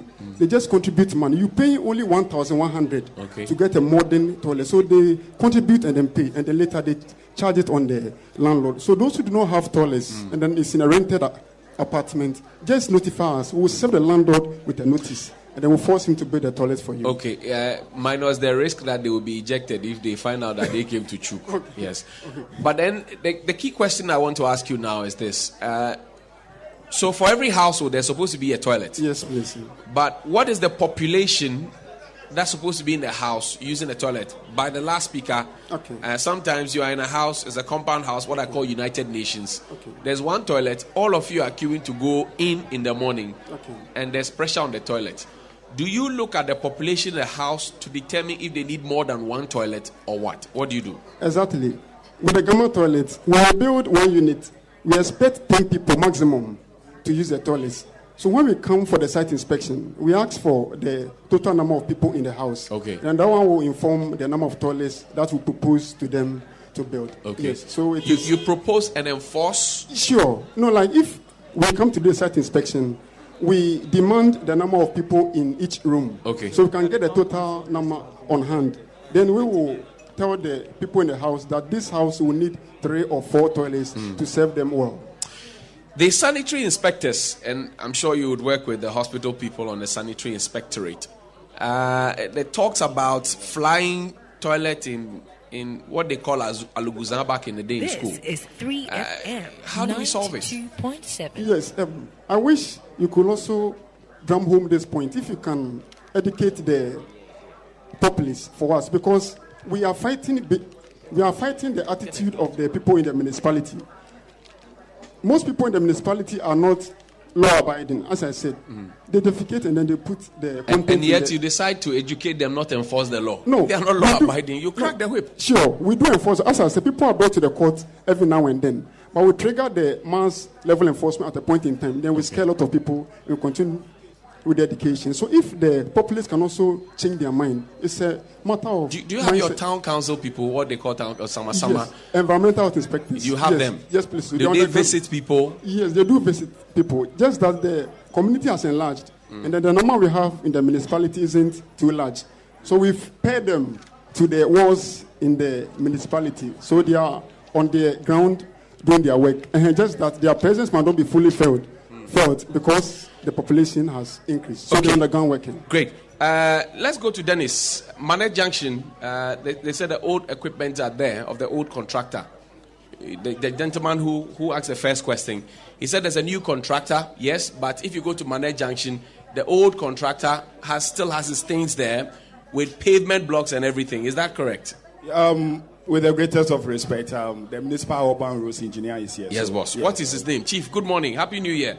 Yeah, good morning. My name is Martin Selfie. Welcome. You are the most wanted man here. Happy New Year. Happy New Year to you too. Great. I like your shirt. Great. The contractor, the old one, does he still have his things at Manette Junction? In terms of equipment, I don't know which equipment is being referred to. Does he have something there? No, he doesn't. There's nothing there at all? No.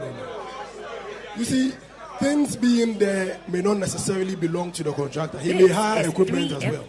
And so whatever is there, we need to verify, but it's not for the contractor. So now it comes back to the initial question. If somebody comes into your vicinity to ask for permission to use a plot of land to store his equipment, and his contract is expired and he has left, does he still keep his things on your property?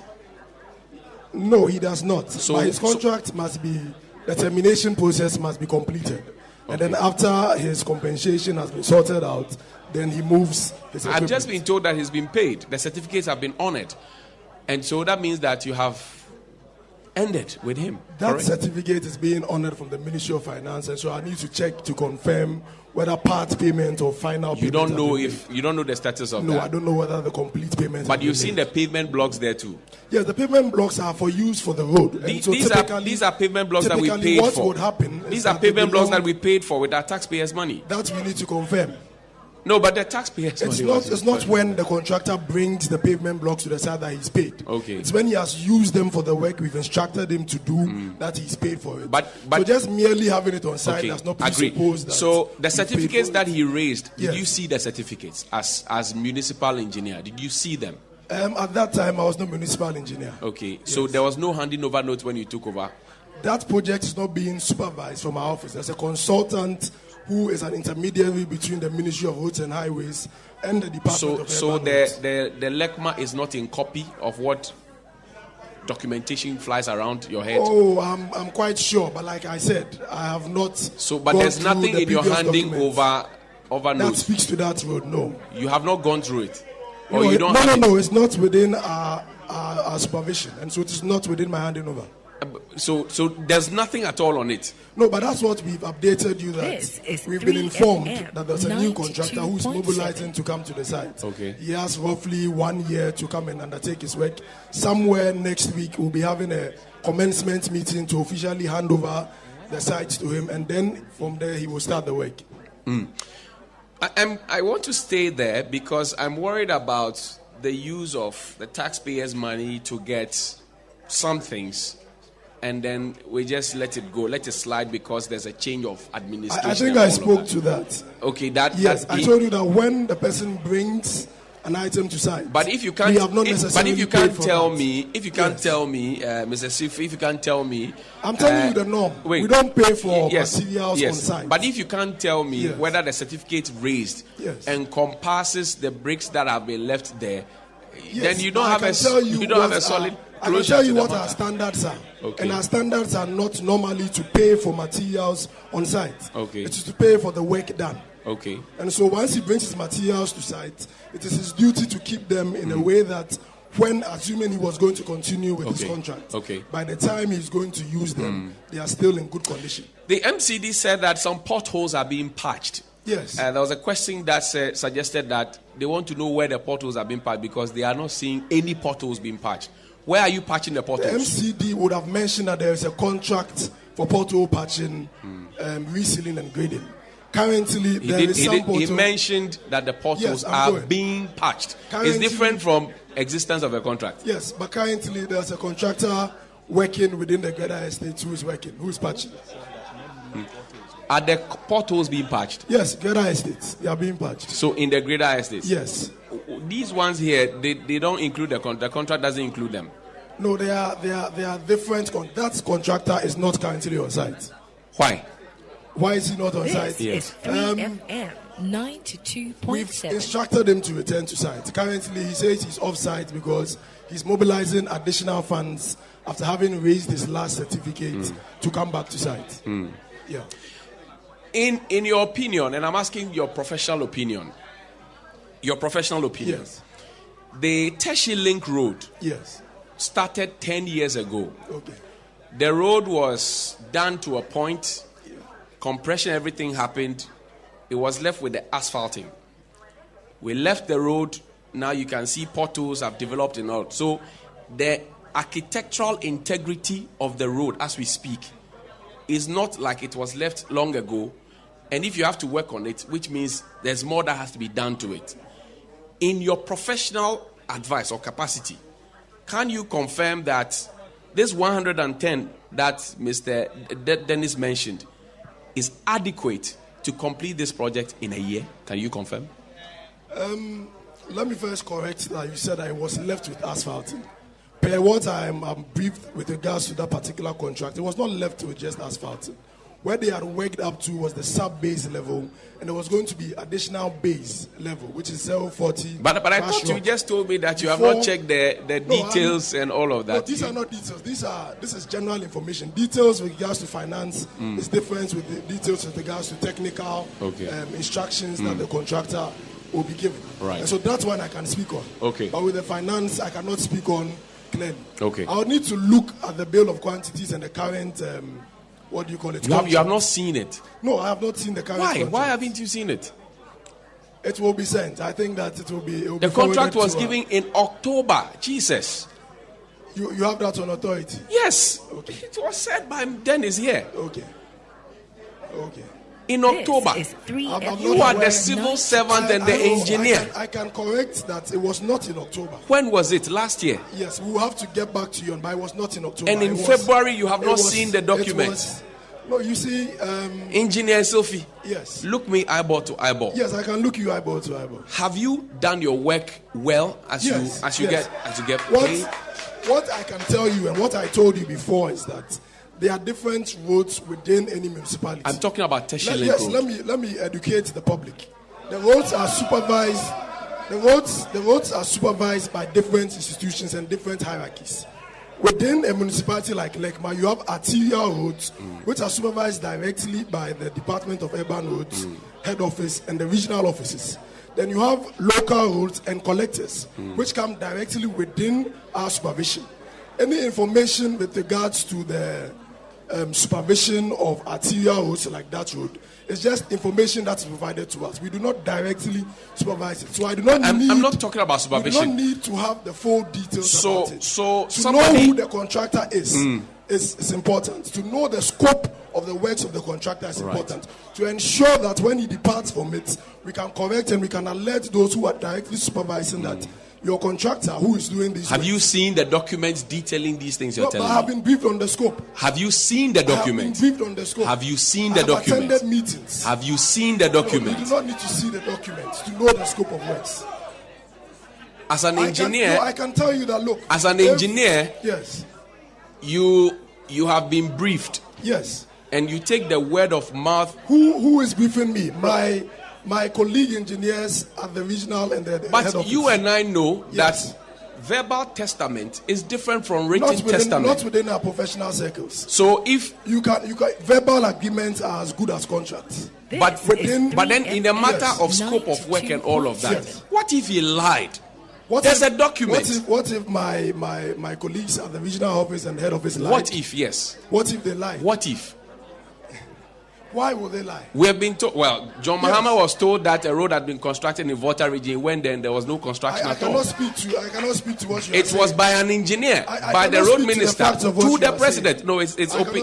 It's public secret. I think I would need additional information. No. It's not about you. If you can tell me which specific road you are I'm telling you. I think it was an honorable Jogi. This was. It was made public. It was made public. He said it at the State of Nation address. You see, Slow down. They are contractors, engineers, and they are civil servant. But he got it. He got the information and from what the ministry. To that engineer? And my question and to what you. Happened to that engineer? Nothing. Nothing happened to him. I don't believe that is right. If you can tell me, it is not about you believing. An engineer working within the government setup lied to a minister, and that engineer is still at post. I do not. I think nothing happened, and I can put my February salary on it. Nothing happened, but I'm asking you. Yes. So now that you have not seen the document, yes, and you say all you have is a word of mouth briefing, yes, how authentic is the information you are giving us? Next week we have a site meeting to hand over the site to the contractor. At that point, the contractor commences his work. At that point, you can be awarded a contract, but between the award of the contract and the commencement of the work, there's a difference. There's a your subcommittee chairman said the man started work on the day he was given. So is there miscommunication among your four? Yes. Yes. He gave you the day the contract was signed. And I'm telling you that so the contract can run without working. Next week there will be a commencement meeting. You see, you award the contract, okay, and then you agree on a date for which the contractor must commence work. And next week Friday, that is happening. 3FM. So between when the contract was awarded and now, all you have had is word of mouth testimony. So at the commencement, no, I want you to confirm that for me. Between when the contract was awarded and now, all you have had is word of mouth. So are you saying that discussions within meetings of technical professionals in the ministry are word of mouth testimony? They are not. So they are not. I know. I'm asking. Yes. Because whatever meeting you have is a meeting of record, correct? I mean, yes. Correct? Yes. Whatever meeting you have is a meeting of record. They can be meetings of records and they can be professional meetings between. Without record. But what are you saying? You see, we have discussions and we have meetings.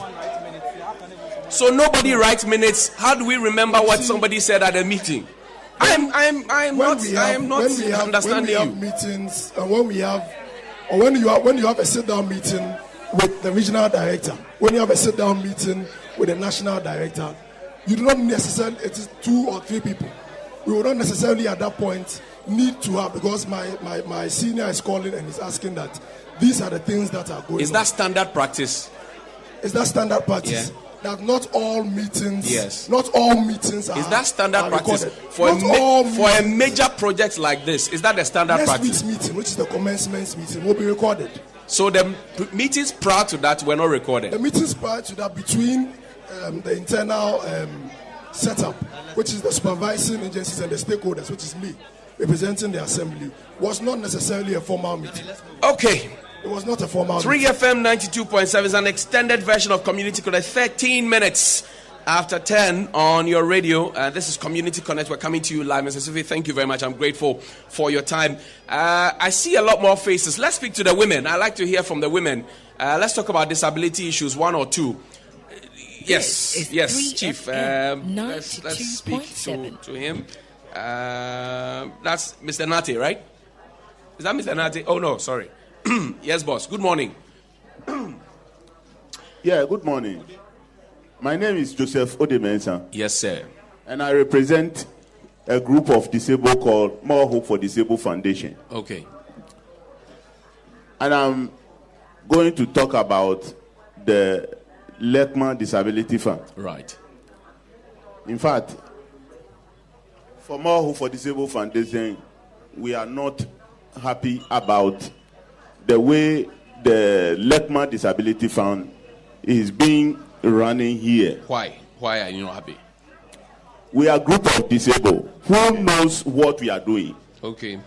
And therefore, when we write to the assembly to write to our members what they need to do, because our main aim as an organization is to try to alleviate the street begging from our community. Therefore, More Hope for Disabled Foundation is there to ensure that every disabled have something to do. So why are you not happy? Tell me. The way they share the common fund, we don't understand them very well. Do you apply for it? Exactly. And what did they tell you when you apply for it? For instance, we wrote to them individually because that is what they said we should do it. we were thinking that as a group of the disabled, we can write on our letterhead that we need about 5 people to be assessed and giving them what they need to stand on their own. Okay. But they said no. It doesn't work like that. As individuals. Individuals. And when you wrote, what happened? When we wrote, they give only few and left the others behind. Give me numbers. How many people applied? How many people got money? We for the first time we wrote about 6 people, and all the 6 people got the equipment they want. That was when the previous government was in power. Okay. And the machine I got by then, I'm still using it till now. But so it's a good machine. It's a good machine. They yes. did a good job for you. Exactly. Okay. But honestly speaking, this particular year, our numbers increased. So we wrote about 43 people. Okay. Who need some things. Some need to start a work. Okay. We need to be brief now. You're stretching this thing. Okay. So that was in 2018. 2018. 43 people applied. Yes. And then what happened? We have 23 people have been taken care of. Okay. The rest. And you think that's not enough? Because we want to, you see, we also talk to our members. Okay. So when 3 people will be served, as a group, we think they need to tell us that, we will only serve only 3 people. So you have information to yes, share with your people. so that we also can talk to our members to be patient. All right. But it doesn't happen like that. It makes the people put pressure on us. Okay. And they don't tell us anything favorable to tell our members. Okay. Thank you very much. Most grateful, Mr. Mensah. Yes, let's talk. Okay. Give it to Mr. Naughty. This is 3FM. Chief, good morning. 92.7. Good morning. Happy New Year, sir. Same to you. Okay, you are the chairman in this place, right? Yomogan, Fogbean. Yomogan. Ofane kenkren kasidabaha assembly si ya na agbafio ya me ke ha common fan ne. Okay. Kajabeni bon common fan ne ja ne. Efe tomo anokwale ya je ko ye. Oh, Yomojogba. Anokwale eje ko ye. Namo anokwale. Ofa ke microphone ayo maru no. Ameye wo anokwale ye gbe baba ono. Oh, mi no. Ja ke no e won ma ke na ka me ko me common fan application kate ba fe kajabe na agency 2012 ni age common finance me ko me ye mane mi lolo ni amenako common finance ko ni ke ote no ya bi onupa no na ba ke boji wona tui si amene ba se no out to now me pi ye ni me ko me ni o fa no botue ni abonja na me ko me na amena si enyo me ko ni amenako ekokura no ni channel di ka ameja ska hawo amefe account hawo na ba ka o sika ekwe 20 cd ba 20 cd na eba wonye woja ha menu mo okay ame ha wo receipt ko ni twan ka sika ni aja no ni e wo bo ta no na ke 1000 Ghana ba assembly there e tonya ke 1000 Ghana ba afine and what you want May 5 I'm bene you want transparency okay thank you they will respond to it na odase lini ni yo si no ni amefi what na odase yeli ko ye here wo etwan ke ameke wo chon ogbe papa no. Okay, thank you. Now, so he's saying that he's appreciative of the assembly for the common fund, but then he says they want to see more transparency in terms of the disbursement of the fund, the lump sum that comes in, who the funds are allocated to, who the beneficiaries are, and they want to see documentation. Yes, madam. No, let's talk to this woman. Yes, madam. Hold on, few. Ami. Yes, Chief Kasa, it's here. Ofana chom Esther J. Auntie Esther. Inje teshine afom teshine. Yeah. Obayin bi 27 years ago. She pon na mo no. Okay. Teshine ame neglect wo. Ye gbe ame fe gbe odupa me han wo. O ye Malik. Ye okwe gono. Okay. Kenyo wo ne Obawo car be 20 cities dropping and Obanyo ya with 5 minutes journey. 5 you make a queue. Driver say ya.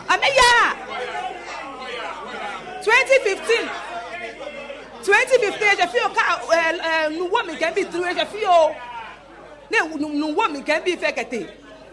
I may fake back near MPs New York. I may more 1 year to Castle Assemblyman, 1 year to Mename. I'm a ban, I'm a short, maybe they'll be sharing things.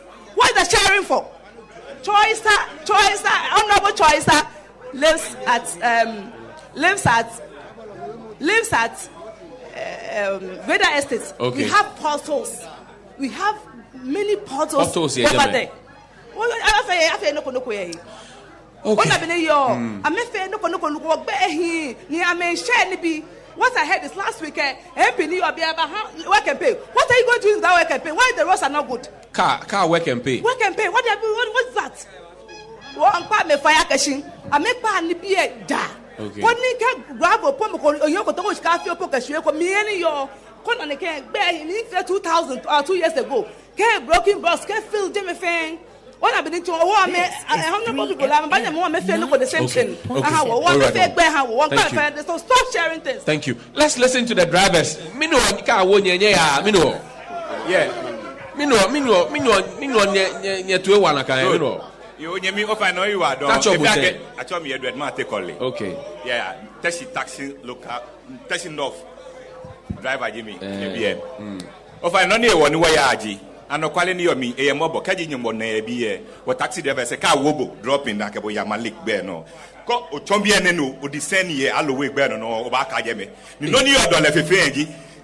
Passenger and a wobo dropping ye, Kaji a bombardment ne yisi and Kakeshibu.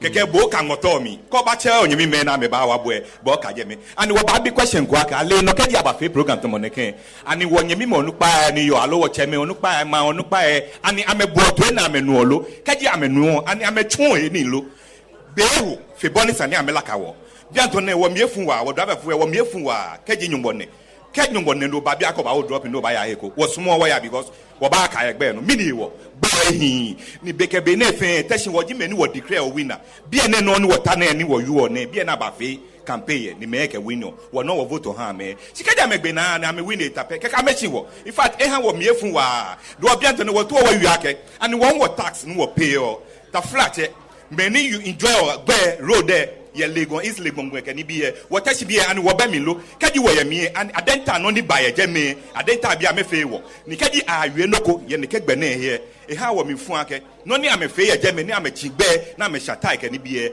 ame violence na me fe ame ba wo tashi beat 1 inch wo ame ba wo kaji ame to wo ni wo fe na kan noko e wo fe ko red aka wo ba fe won pa me fai ame bono ni wo yu otwe na me ba tu eni e ha wo kaji na kan bi ni wo ba tashi ye le ka wo mba ehin na abo amo ye wa don. This is 3. All right, Don. Thank you very much. 2.7. Thank you very much. Okay. Yes, Chief. But you have my Apia could be in Tumwa. Okay. Me pesa mi bisa Apia could be in Tumwa. In Tumwa. Okay, come on. Kobia. Me pesa mi bisa me brother no kasa fa rules mono engineer no say Greater Estate your party your 10th your 1 avenue to 10th avenue pesa mi misan bibia your party avenue 1 to 10 no 1 to 10 pesa mi mono pesa mi san Mr. There your environmental protection manager your Lekma na okay pesa mi misa environmental EPA okay because so what drive for Tisha na you when you see highlighter ubeku nentwe and I say nentwe beku nentwe everywhere roads in adani nentwe what you know I want to say nentwe capital town your city village plus animal maybe no na what drive you as a capital town Accra okay na ubehu nentwe omugu kwano so sia sisa traffic be esi on nentwe traffic nentwe na ye woni po wa o so hwe sa nyame ya fa ye twaneka okay ye twaneka me da say enti ye wesi Lekma na ngezo say ye gunu na to bua me da say okay so let's start from the roads. Chief, 1st to 10th Avenue, which one are you potholing? Let me, well, with regards to the Greater Estates, I can direct them. They should go to A Street, the entrance to the Greater Estates. from the roundabout here, the entrance leads to a road we call A Street. Okay. If you go to A Street, you see that it has been patched. If you go to 6th Avenue, you see that it has been patched. The next road, no, go there now. Go there now, please. I don't. They should go there. Go ahead. If you the next road within Geda Estates, they are moving to is 3rd Avenue. Okay. The assemblyman for here can confirm. Right. However, I think that our dear mother, our sister mentioned that there are problems with the Malik Road and a few other roads. Right. I think that for those of us who have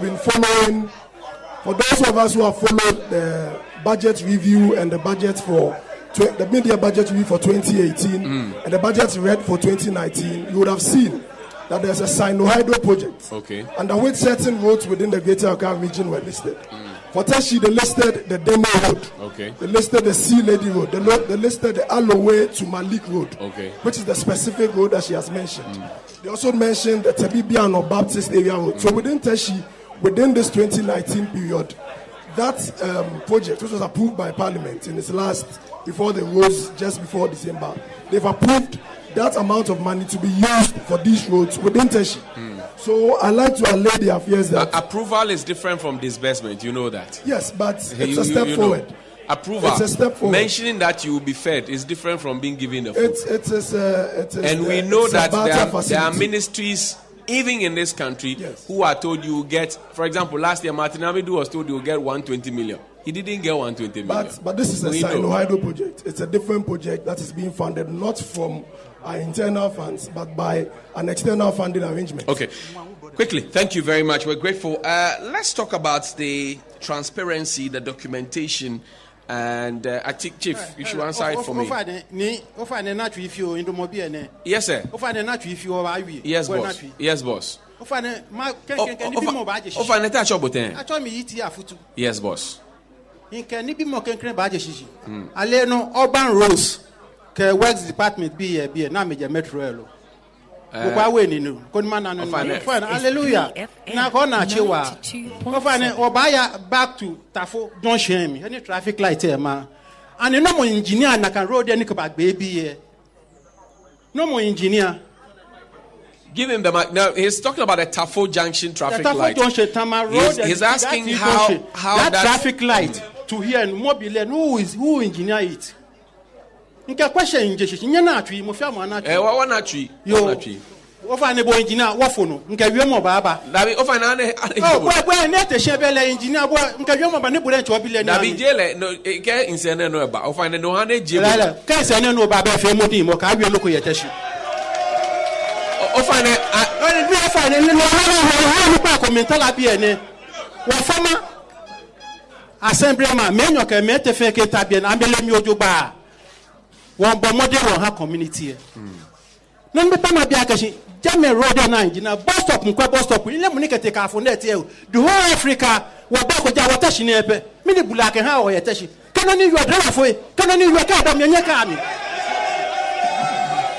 ona bus stop nkwa bus stop ye ba ni to akashi be ko rumbo o ba ko ni wi akashi ko je la keke ma no ya ni wo be ba to ki wo ni yete shi but tell na ajore na kan bus stop here ni onu pa enyo commenta la bi na millenni ojuba okay na na wa back to Tribro na Accra area okay finally where sanitation area where recreation center can be your area me aka ahofe ke ni ngone heko na ho na ha Pentecost ni ababode na here de wakaje me fie ball laptop ni recreation center ni wo yo ke sanitation area ni yo mchoje make zongo mene ehin wono kono go fie mu ye jemi ahon aso mo bi ya bi he ni ye be ko ni ho ya bi he ni e fie sanike ha ma ni ache ma bi wo mi pa mi fa meni wa metro ma ba okay ame gba woni mi ma gbako na o yo fe da bi o na gbe pa ma mi gba fa ma mi ko wie ye china he ni ke bo he ni shin aka be fia be money launch na ye perhaps nkele fesa shika be ne ka tu be shuku abaka mi money mi do mo shine hi abaka ka shi hi wo mi won pa fa menyo fa ke ni ya mi cha me gbe na me ye bi ene na me le mi wo jogba ka me wi a o da bi e am na ta me am ba ji na achi mota Eda bi jana kan. Ena wani afio anja won kotokumi. Kaka won kotokumi ben kometo handkerchief ni yon kotokumi. She feel na kan. Okay, thank you.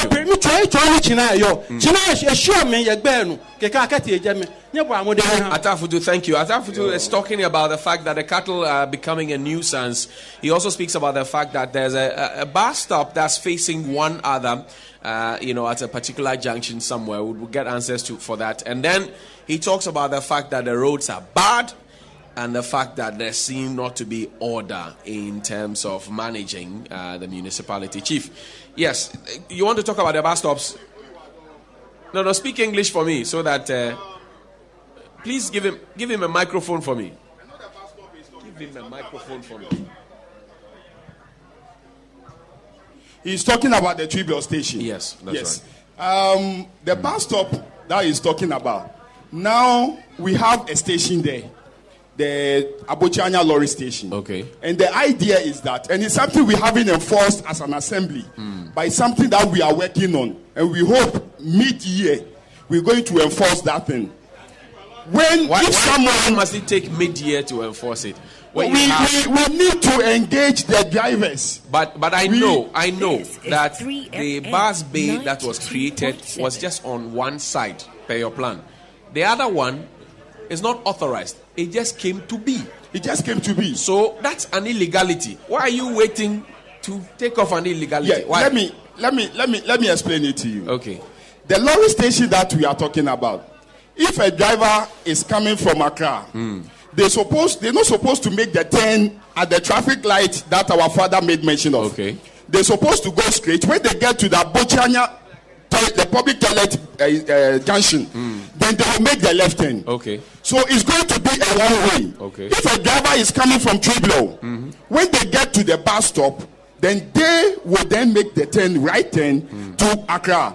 If the driver wants to go to the station, they will still go to the traffic light, make the turn, then they will go and join and enter the station. So always it's going to be around. So where we having the two bus stops facing each other, it's not going to be so again. Okay. Yes. So it's something that we are going to enforce. And you say mid-year. Mid-year. So hopefully. June 30.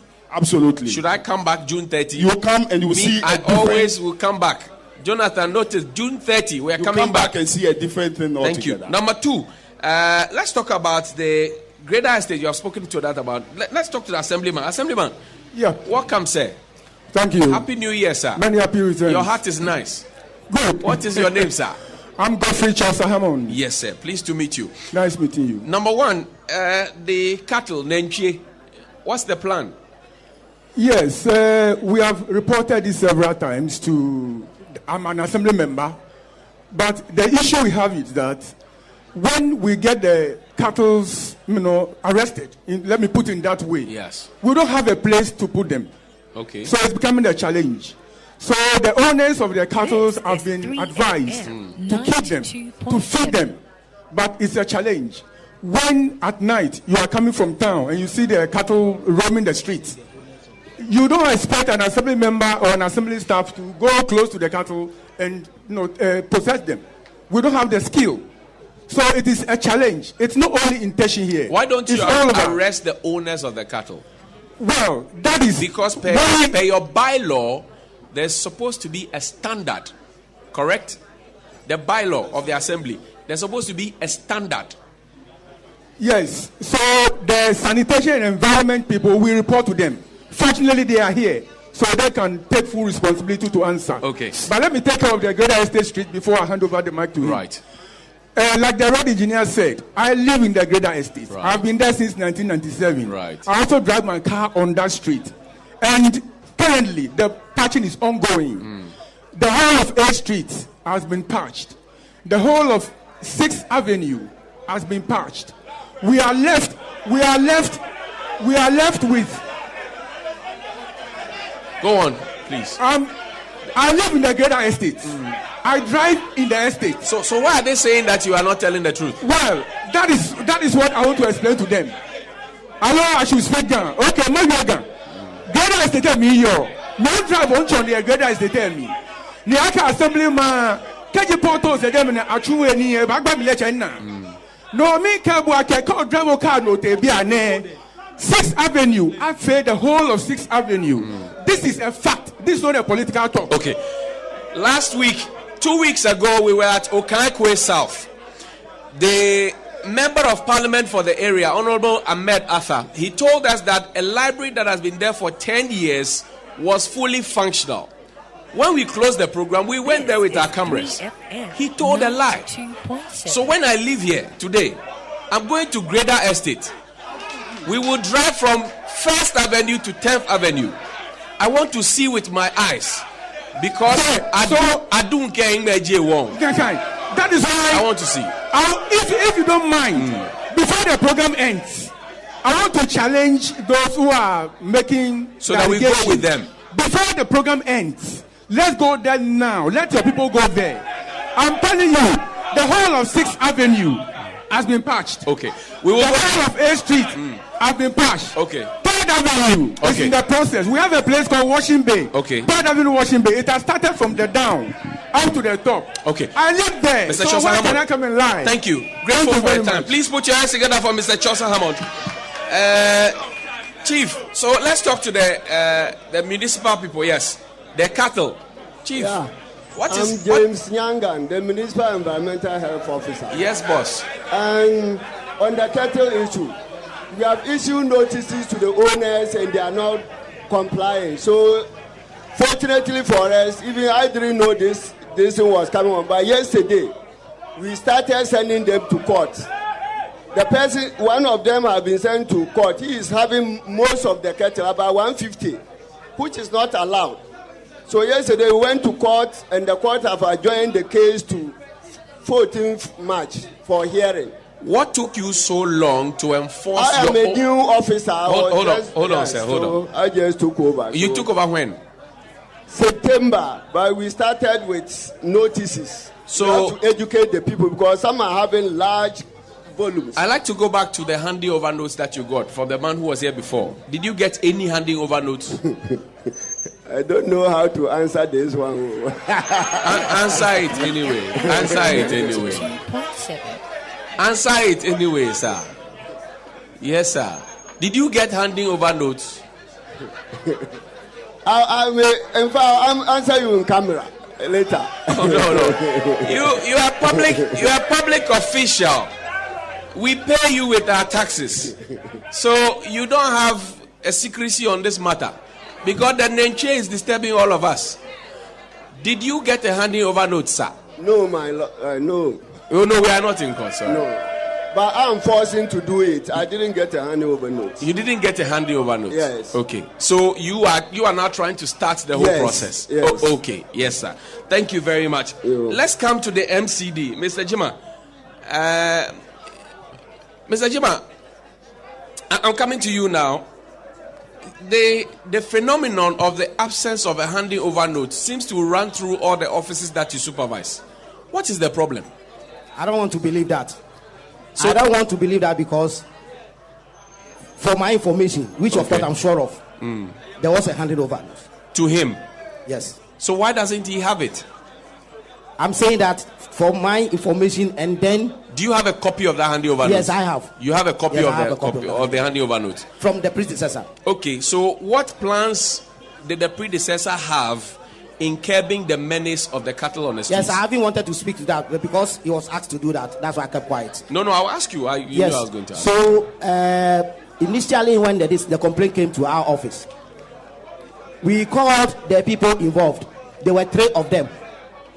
And the promise they gave was that they are going to relocate the cattle. Lo and behold, 2 of them obeyed to our instruction. What it means is that 2 of the cattle owners relocated the cattle. Okay. One, I think he was going to somewhere, Dodoa Road or something. But the 3rd cattle owner was trying to resecond him. Okay. What happened was that we called him severally to still make sure he relocate the cattle from where it's because it's been a nuisance. Okay. And the man was not adhering to our instructions or directives. So when this new officer came to take over, I asked him to take up the issue because the predecessor worked up to somewhere. But you have a bylaw Yeah, we have a bylaw. They are not supposed to be loitering about. So why is it taking you forever to enforce the bylaw that you yourself agreed to? From what I'm saying, you realize that we are enforcing the bylaw. No, you are not enforcing the bylaw. I'm telling you your bylaw, slow down. Your bylaw says, and I've read it, your bylaw says they should not be loitering in the first instance. Now, the bylaw also says if you find any cattle loitering about, you confiscate it. And if you confiscate it, slow down, the Honorable Chosa has said it all. Slow down. There's no place for you when you arrest the cattle, you keep them. That is not our problem. The problem is that you have a bylaw printed on black and white sheet that says the cattle should not be loitering. If we find them loitering, confiscate it. If you confiscate it and somebody comes claiming, you charge the person by a certain penalty point. I am asking, during all this time, have you charged anybody with a single penalty point?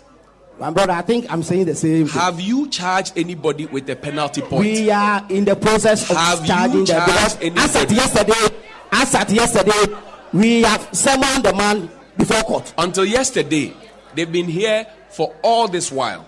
That's what I'm saying, that two of the people who are causing the nuisance have relocated their animals. It was left with the third person who is being trying to be difficult. So the only thing we can do is to summon before court. Is it beyond the assembly to deal with the menace of the cattle? Not beyond the assembly. It's within the assembly's what do you call it? So why is it taking so much time? I'm just curious to know. No, we are working on it. It's having taken so much time. Just that the man is being difficult because between you and the man, who is powerful? Between the assembly and the man, who is powerful? And because he's not trying to obey our directives. Between you and the man, who is powerful? We are powerful. So why is your power not working? Yes, the power, we ask him to do what he's supposed to do, and he's not doing it. So the next power we have to use is the court, which we've done. Talk to me. I think he told you as yesterday the man was before court. Talk to me about open defecation. The man has spoken about, but talk to me about open defecation at very vantage points. And the description is quite disturbing. People flying things and setting up landmines on the ground. It's not nice. It doesn't give your community a good name. So I think the unit in charge of that are working seriously to calm it down. And I think he has said it all, that there have been series of education, sensitization, and whatnot. At a point in time, some of them who were doing that were arrested. And there's evidence at the police station. They were even charged. The last time Gifties Lokui came here, she had a lot to talk about open defecation. In fact, this man, Fred, has done a lot of stories. And if you come to TV3, if I open a sanitation repertoire for you, you find a lot of stories were done about Teshi, Nungwa, and La alone on open defecation. The bit of Choco and Jamestown. Yeah, but per the sensitization education, I think it's coming down. But you see, we also have to look at the attitude. Are you happy with the progress? Yes, at least it's coming down. Are you happy with the progress? We have to do more. We have to do more. But you see, we also have to look at the attitude of the people. It's also a problem, which we also have to be a major concern. Much as we are trying our best to educate them to stop what they are doing, some people, I don't know how to put it. Are you under pressure? Very, very. You're under pressure to do your work? Yes, because the work is like, much as we are trying to do and solve problems, some people are still giving problems. Wow. Yes, seriously. Okay. Yes, Honorable Danny. Honorable Danny says there's a public toilet there. Let's say thank you to Nesiva Ventures. They have been magnanimous enough to give us electrical power and to give us their space to operate here. And there's a hotel as well. We'll get the name of the hotel shortly and share with you the details. But Nesiva Ventures, they deal in general goods, plumbing materials. They are Teshi, located at Tree Bleo, and Dicapo Hotel as well. Thank you very much for granting us your space to host Community Connect Live from Teshi Tree Bleo here. And it's an extended version, but this episode is sponsored by Star Ghana with funding from UK, Danida, and the European Union. Chief, I'll come to you now about the what do you call it? The transparency issues that Mr. Oke talked about. Ode talked about the transparency issues. They want to know, and Mr. Nati, they want to know how much comes into the kitty. Announce to them, tell them who the beneficiaries are for the year, as opposed to just telling them, oh, this year only 4 people will get, only 5 people will get. Why is that not so? we do that because we look at the money which was disbursed by the government to the assemblies.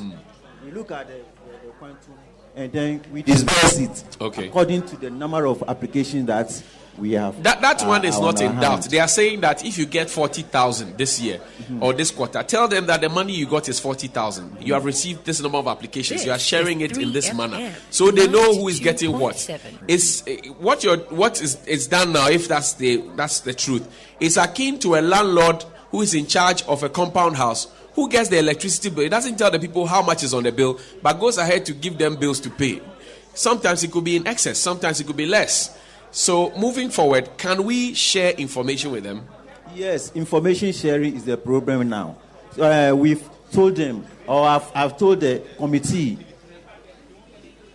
I've told the committee about the grievances of my people, and then they've decided to start to do something about it. Ask him. Yes, smoking. Hello. Yes, thank you very much. Mr. Deborah, let me come to you. I'm looking at Article 6 of your guidelines, and it's talking about access to the DACF. Mr. K asked a question, and this is what reads here. It says, both groups and individuals shall have access to the fund. Individual PWDs who are not members of any OPD, that's an organization of persons with disability, can access the fund from the DCF for any of the purposes stated above, which we have talked about already. So they are a group. Can they apply as a group to get the money? There was a center for socially disadvantaged at Kaneshi. They have not gotten a penny before because they are a group. But your guideline says groups can get it. Why can't the groups access the funds? It has to be individual. Why? Thank you very much. What I know is that the provision says that individuals and organizations can apply for the fund to carry out an activity. So usually if you are a group, we expect that if you have a program to, let's say, educate or sensitize persons with disability or give them some form of training, you can then apply for. But in the case of my good friend who said his organization applies for the money in bulk, I think that I would advise that the organization should rather support the members to apply in their individual names, so that at least their identities can be established. Right. So it's good that you are helping them to apply because not all of them are literate. So it's a facilitation that is appreciable, but send the applications in individual names to the assembly. Honorable Danny, you were talking about the public toilets that has been constructed and left locked. Please give him the microphone for me. See, all these public toilets were put in place to help eradicate these OPD. And they have been locked. This one has been completed for some time now. Okay.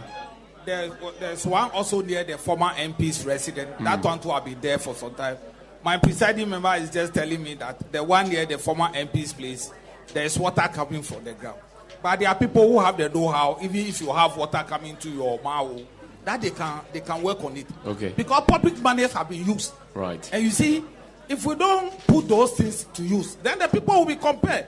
You see, the opidification is not just by the people from the community. Right. People come to public toilets are for visitors. Right. I mean, this time around, that people can rob you at any time.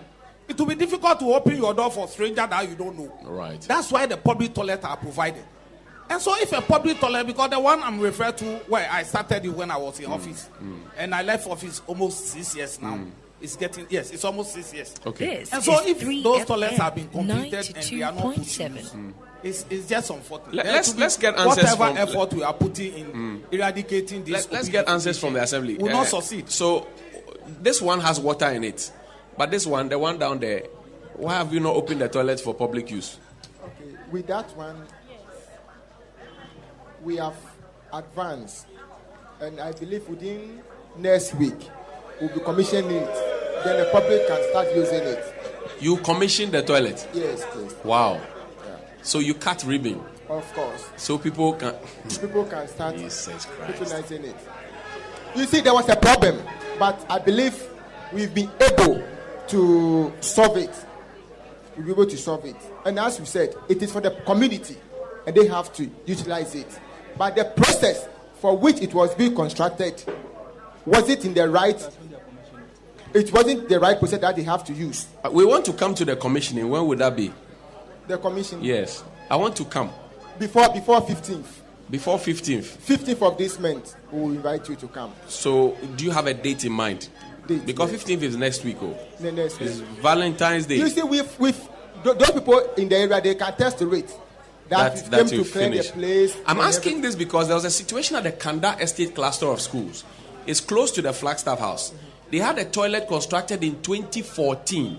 They didn't open it because they were looking for the person to come and cut the ribbon. And they kept it for 2 years. And the children were defecating in the open gutter. The children named the gutter Bomber. 2 years. They were looking for some big man to come and cut the tape before children as young as 4 years could use the toilet. So the maze of bureaucracy itself is a disincentive. Why should we finish building public toilet and wait to cut ribbon before we use the toilet? When people are shitting all over. 92.7. We have to commission it, definitely. And we will do it. Because as I'm talking to you now, the people in the area, they can attest to it. We went to clear the place, mob and everything. So I believe within 15th, as I've said, and we will invite you to come. Engineer, we're told that, thank you. We're told that one of the toilets has water coming down. Say again. That is Wex. Wex. Roads. Okay, so where's the Wex person? Dennis. And let me acknowledge the presence of Senior Niaje Klu is here. Niaje Klu is here. Senior Niaje Klu, a long-standing broadcaster of repute, is here. Chief, the public toilet there, the water that's emanating from the ground, which is preventing the usage of the toilets. What's your plan for it? Yeah, thank you very much. What the assembly intended doing was to award that particular toilet facility to a contractor to manage it. Okay. And in fact, the one who was actually awarded that contract, I know the person very well. Okay. Now the person has been instructed to get. I'm told they have this a rubber cesspit tank. Okay. Where they can put it inside. So that whenever they use the toilet, the water will just go inside and they can come and dislodge it. Okay. So that is the plan we have now. And that's where the problem is. But I do concede or I agree with you that it has taken too long. Too long? Absolutely. It has actually taken too long. But just last 2 weeks, we met and we decided that thing should be looked at so that the people around that area can also have access to that particular toilet. And to conclude, I must also tell you that my subcommittee, we have actually met and we have made a recommendation to management that all projects, not only public toilets, schools that we know we've actually finished, we have completed. Management should actually take steps to have them commissioned, hand them over to the appropriate people who are to use it, so that the people can start to have a feel of what they use the monies that we be collecting from them, what we use it for. While you're on your feet, let me quickly ask you: these schools, do they have ramps for persons with disability? Yes, public schools particularly. Yeah, do they have ramps? Those ones that we started putting up. We factor all those things in. But the old ones ones, some have, others who do not have. Those who do not, those schools that we don't have, I think it's just it's a wake up call that we need to, as a subcommittee, we can also meet and make such recommendations. You have woken up 6 times this morning. I've given you 6 wake up calls this morning alone. Yes. So you are drawing our attention. I have noted all of them. I'll come back. Absolutely, sure. Let's talk to Hajia. Oh, okay. Yes, Chief, you have a question. No, it's a contribution. Contribution towards the disbursement of the common fund for persons with disabilities. With regards to the committee, the formation of the committee, there is a portion that needs a co-opted member to be on the committee. Right. But we sometimes, the assemblies misinterpret it. And for all you know, you may get about 3, 4, or 5 co-opted members on the committee, which vis-a-vis, they may not serve the needs of the people in the disability fraternity. Okay, so but it doesn't say one co-opted member. What I see here says co-opted members. Yes, that the committee deems fit. It is as and when their presence may be needed on a particular topic that they are going to discuss on the common fund. Technical knowledge. Yes, but when we come to the field of our people or the individual applying for the fund, some may have no knowledge of the specification of the item that they can actually work with it effectively. Okay, Mr. Deborah. So it is these people who have to coach them, and they are not, but they are there collecting the certain allowances, which we don't see their roles. Mr. Deborah Onsempa, corruption. This is corruption.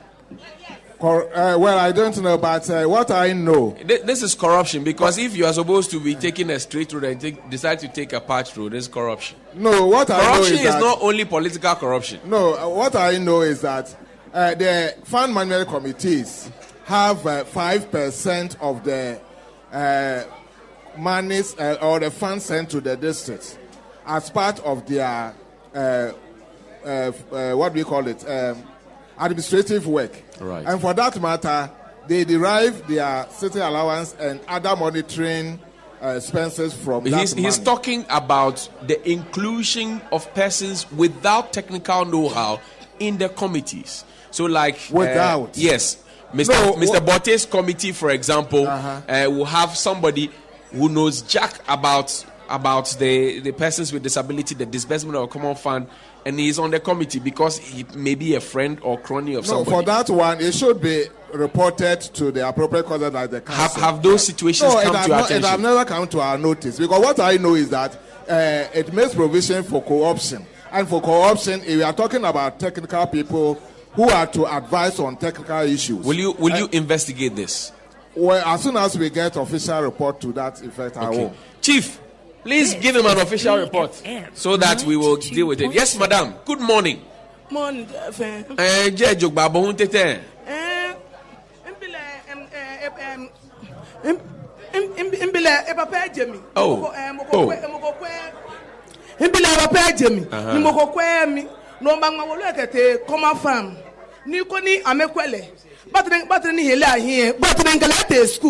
Ngalate school when I make me iya to washika koni ifa koni ke wolo city e ba me sika nya hu ine ko batren bi la me hwele ka bata hye ahia no sabi mana school fees e ko di mana ni nge biga na gbede ya school ko di mi here ajo mi ka biga te school be mi here ba ajo mi but agbe biga kle ba ta hye ahia na me ga biga ahin ngo Imma wolo ekete ga me ke ya ni ya to we ko Kodiga wala city eba me.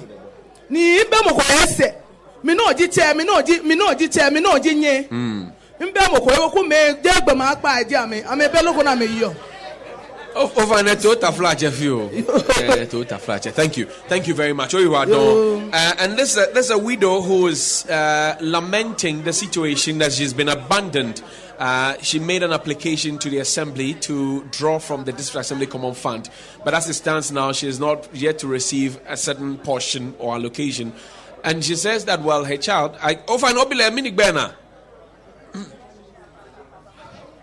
Imbile first e wu ofe na efi ogidi. Ingalete doctor hu. Ina ndokona. Si batre mo ko chale. Okay. Batre mo ko chale ni batre ne nye ya school. Ni nye mani. Shikabehe. Okay. All right. So let me turn my attention to you now, Chief. How does the fund cater for this young man who will become a star in future? 92.7. Thank you very much. We have provision for those cases. Now, this lady received startup capital, I think somewhere last year, to start doing something. Of how much? She received 800. 800 Ghana cedis. Okay. Now, concerning the child, she wrote an application. Okay. I think last 2 weeks or last 3 weeks. Okay. Only last 2 weeks. And then she came and told me that she has submitted it to the assembly. Right. And then I told her that she should exercise patience. They will start calling the people for interview, maybe somewhere in this March. So that when they start calling, she will appear before the committee and his case will be addressed. Okay. Ofaneno, I have 800 Ghana. No can start business few. Ofanano kwale lo. Give her a microphone. Ofanano kwale lo. Ofane. I have 800 there. I mean, I'm here telling Nick, guess I see Nuchumo. Okay. Naka 800 there, no meno, in a few Nika, but no meno, and take a year school and me can be. Well, she had to be your copy. Ne share school fees, pay, share pay Monaca. It will be an chairman care application and over fair. Oh, more tricky feel because car a quarterly. January, February, March, 1 quarter, April, May, June, 1 quarter. It were by quarterly. Okay, more tricky. Bonica Boye about interviews for first quarter. But that's the secretary of the fund, Chief. Director. Yes, boss. Please, the woman here, I think last Tuesday, she was in my office. Right. And she told me she had filled the form and left it in my way. I said, okay. Considering the situation, it's about schooling. This is 3 if you say you would wait, 92.7. the funds is not there. Right. It comes quarterly. Right. So I told her, if you can get some money, so I will take care of the child to go to the school. Keep the receipts. When the funds are available, we'll refund the money. But she says she can't get the money. So how does she go? She says she's walked around. She can't get the money. Let me come to the. Okay, Mr. Deborah wants to make an intervention. Please, I want to advise all parents that the money that the Common Fund gives out is a support. FM 92.7. It does not mean that you have to abandon your parental responsibility towards your child.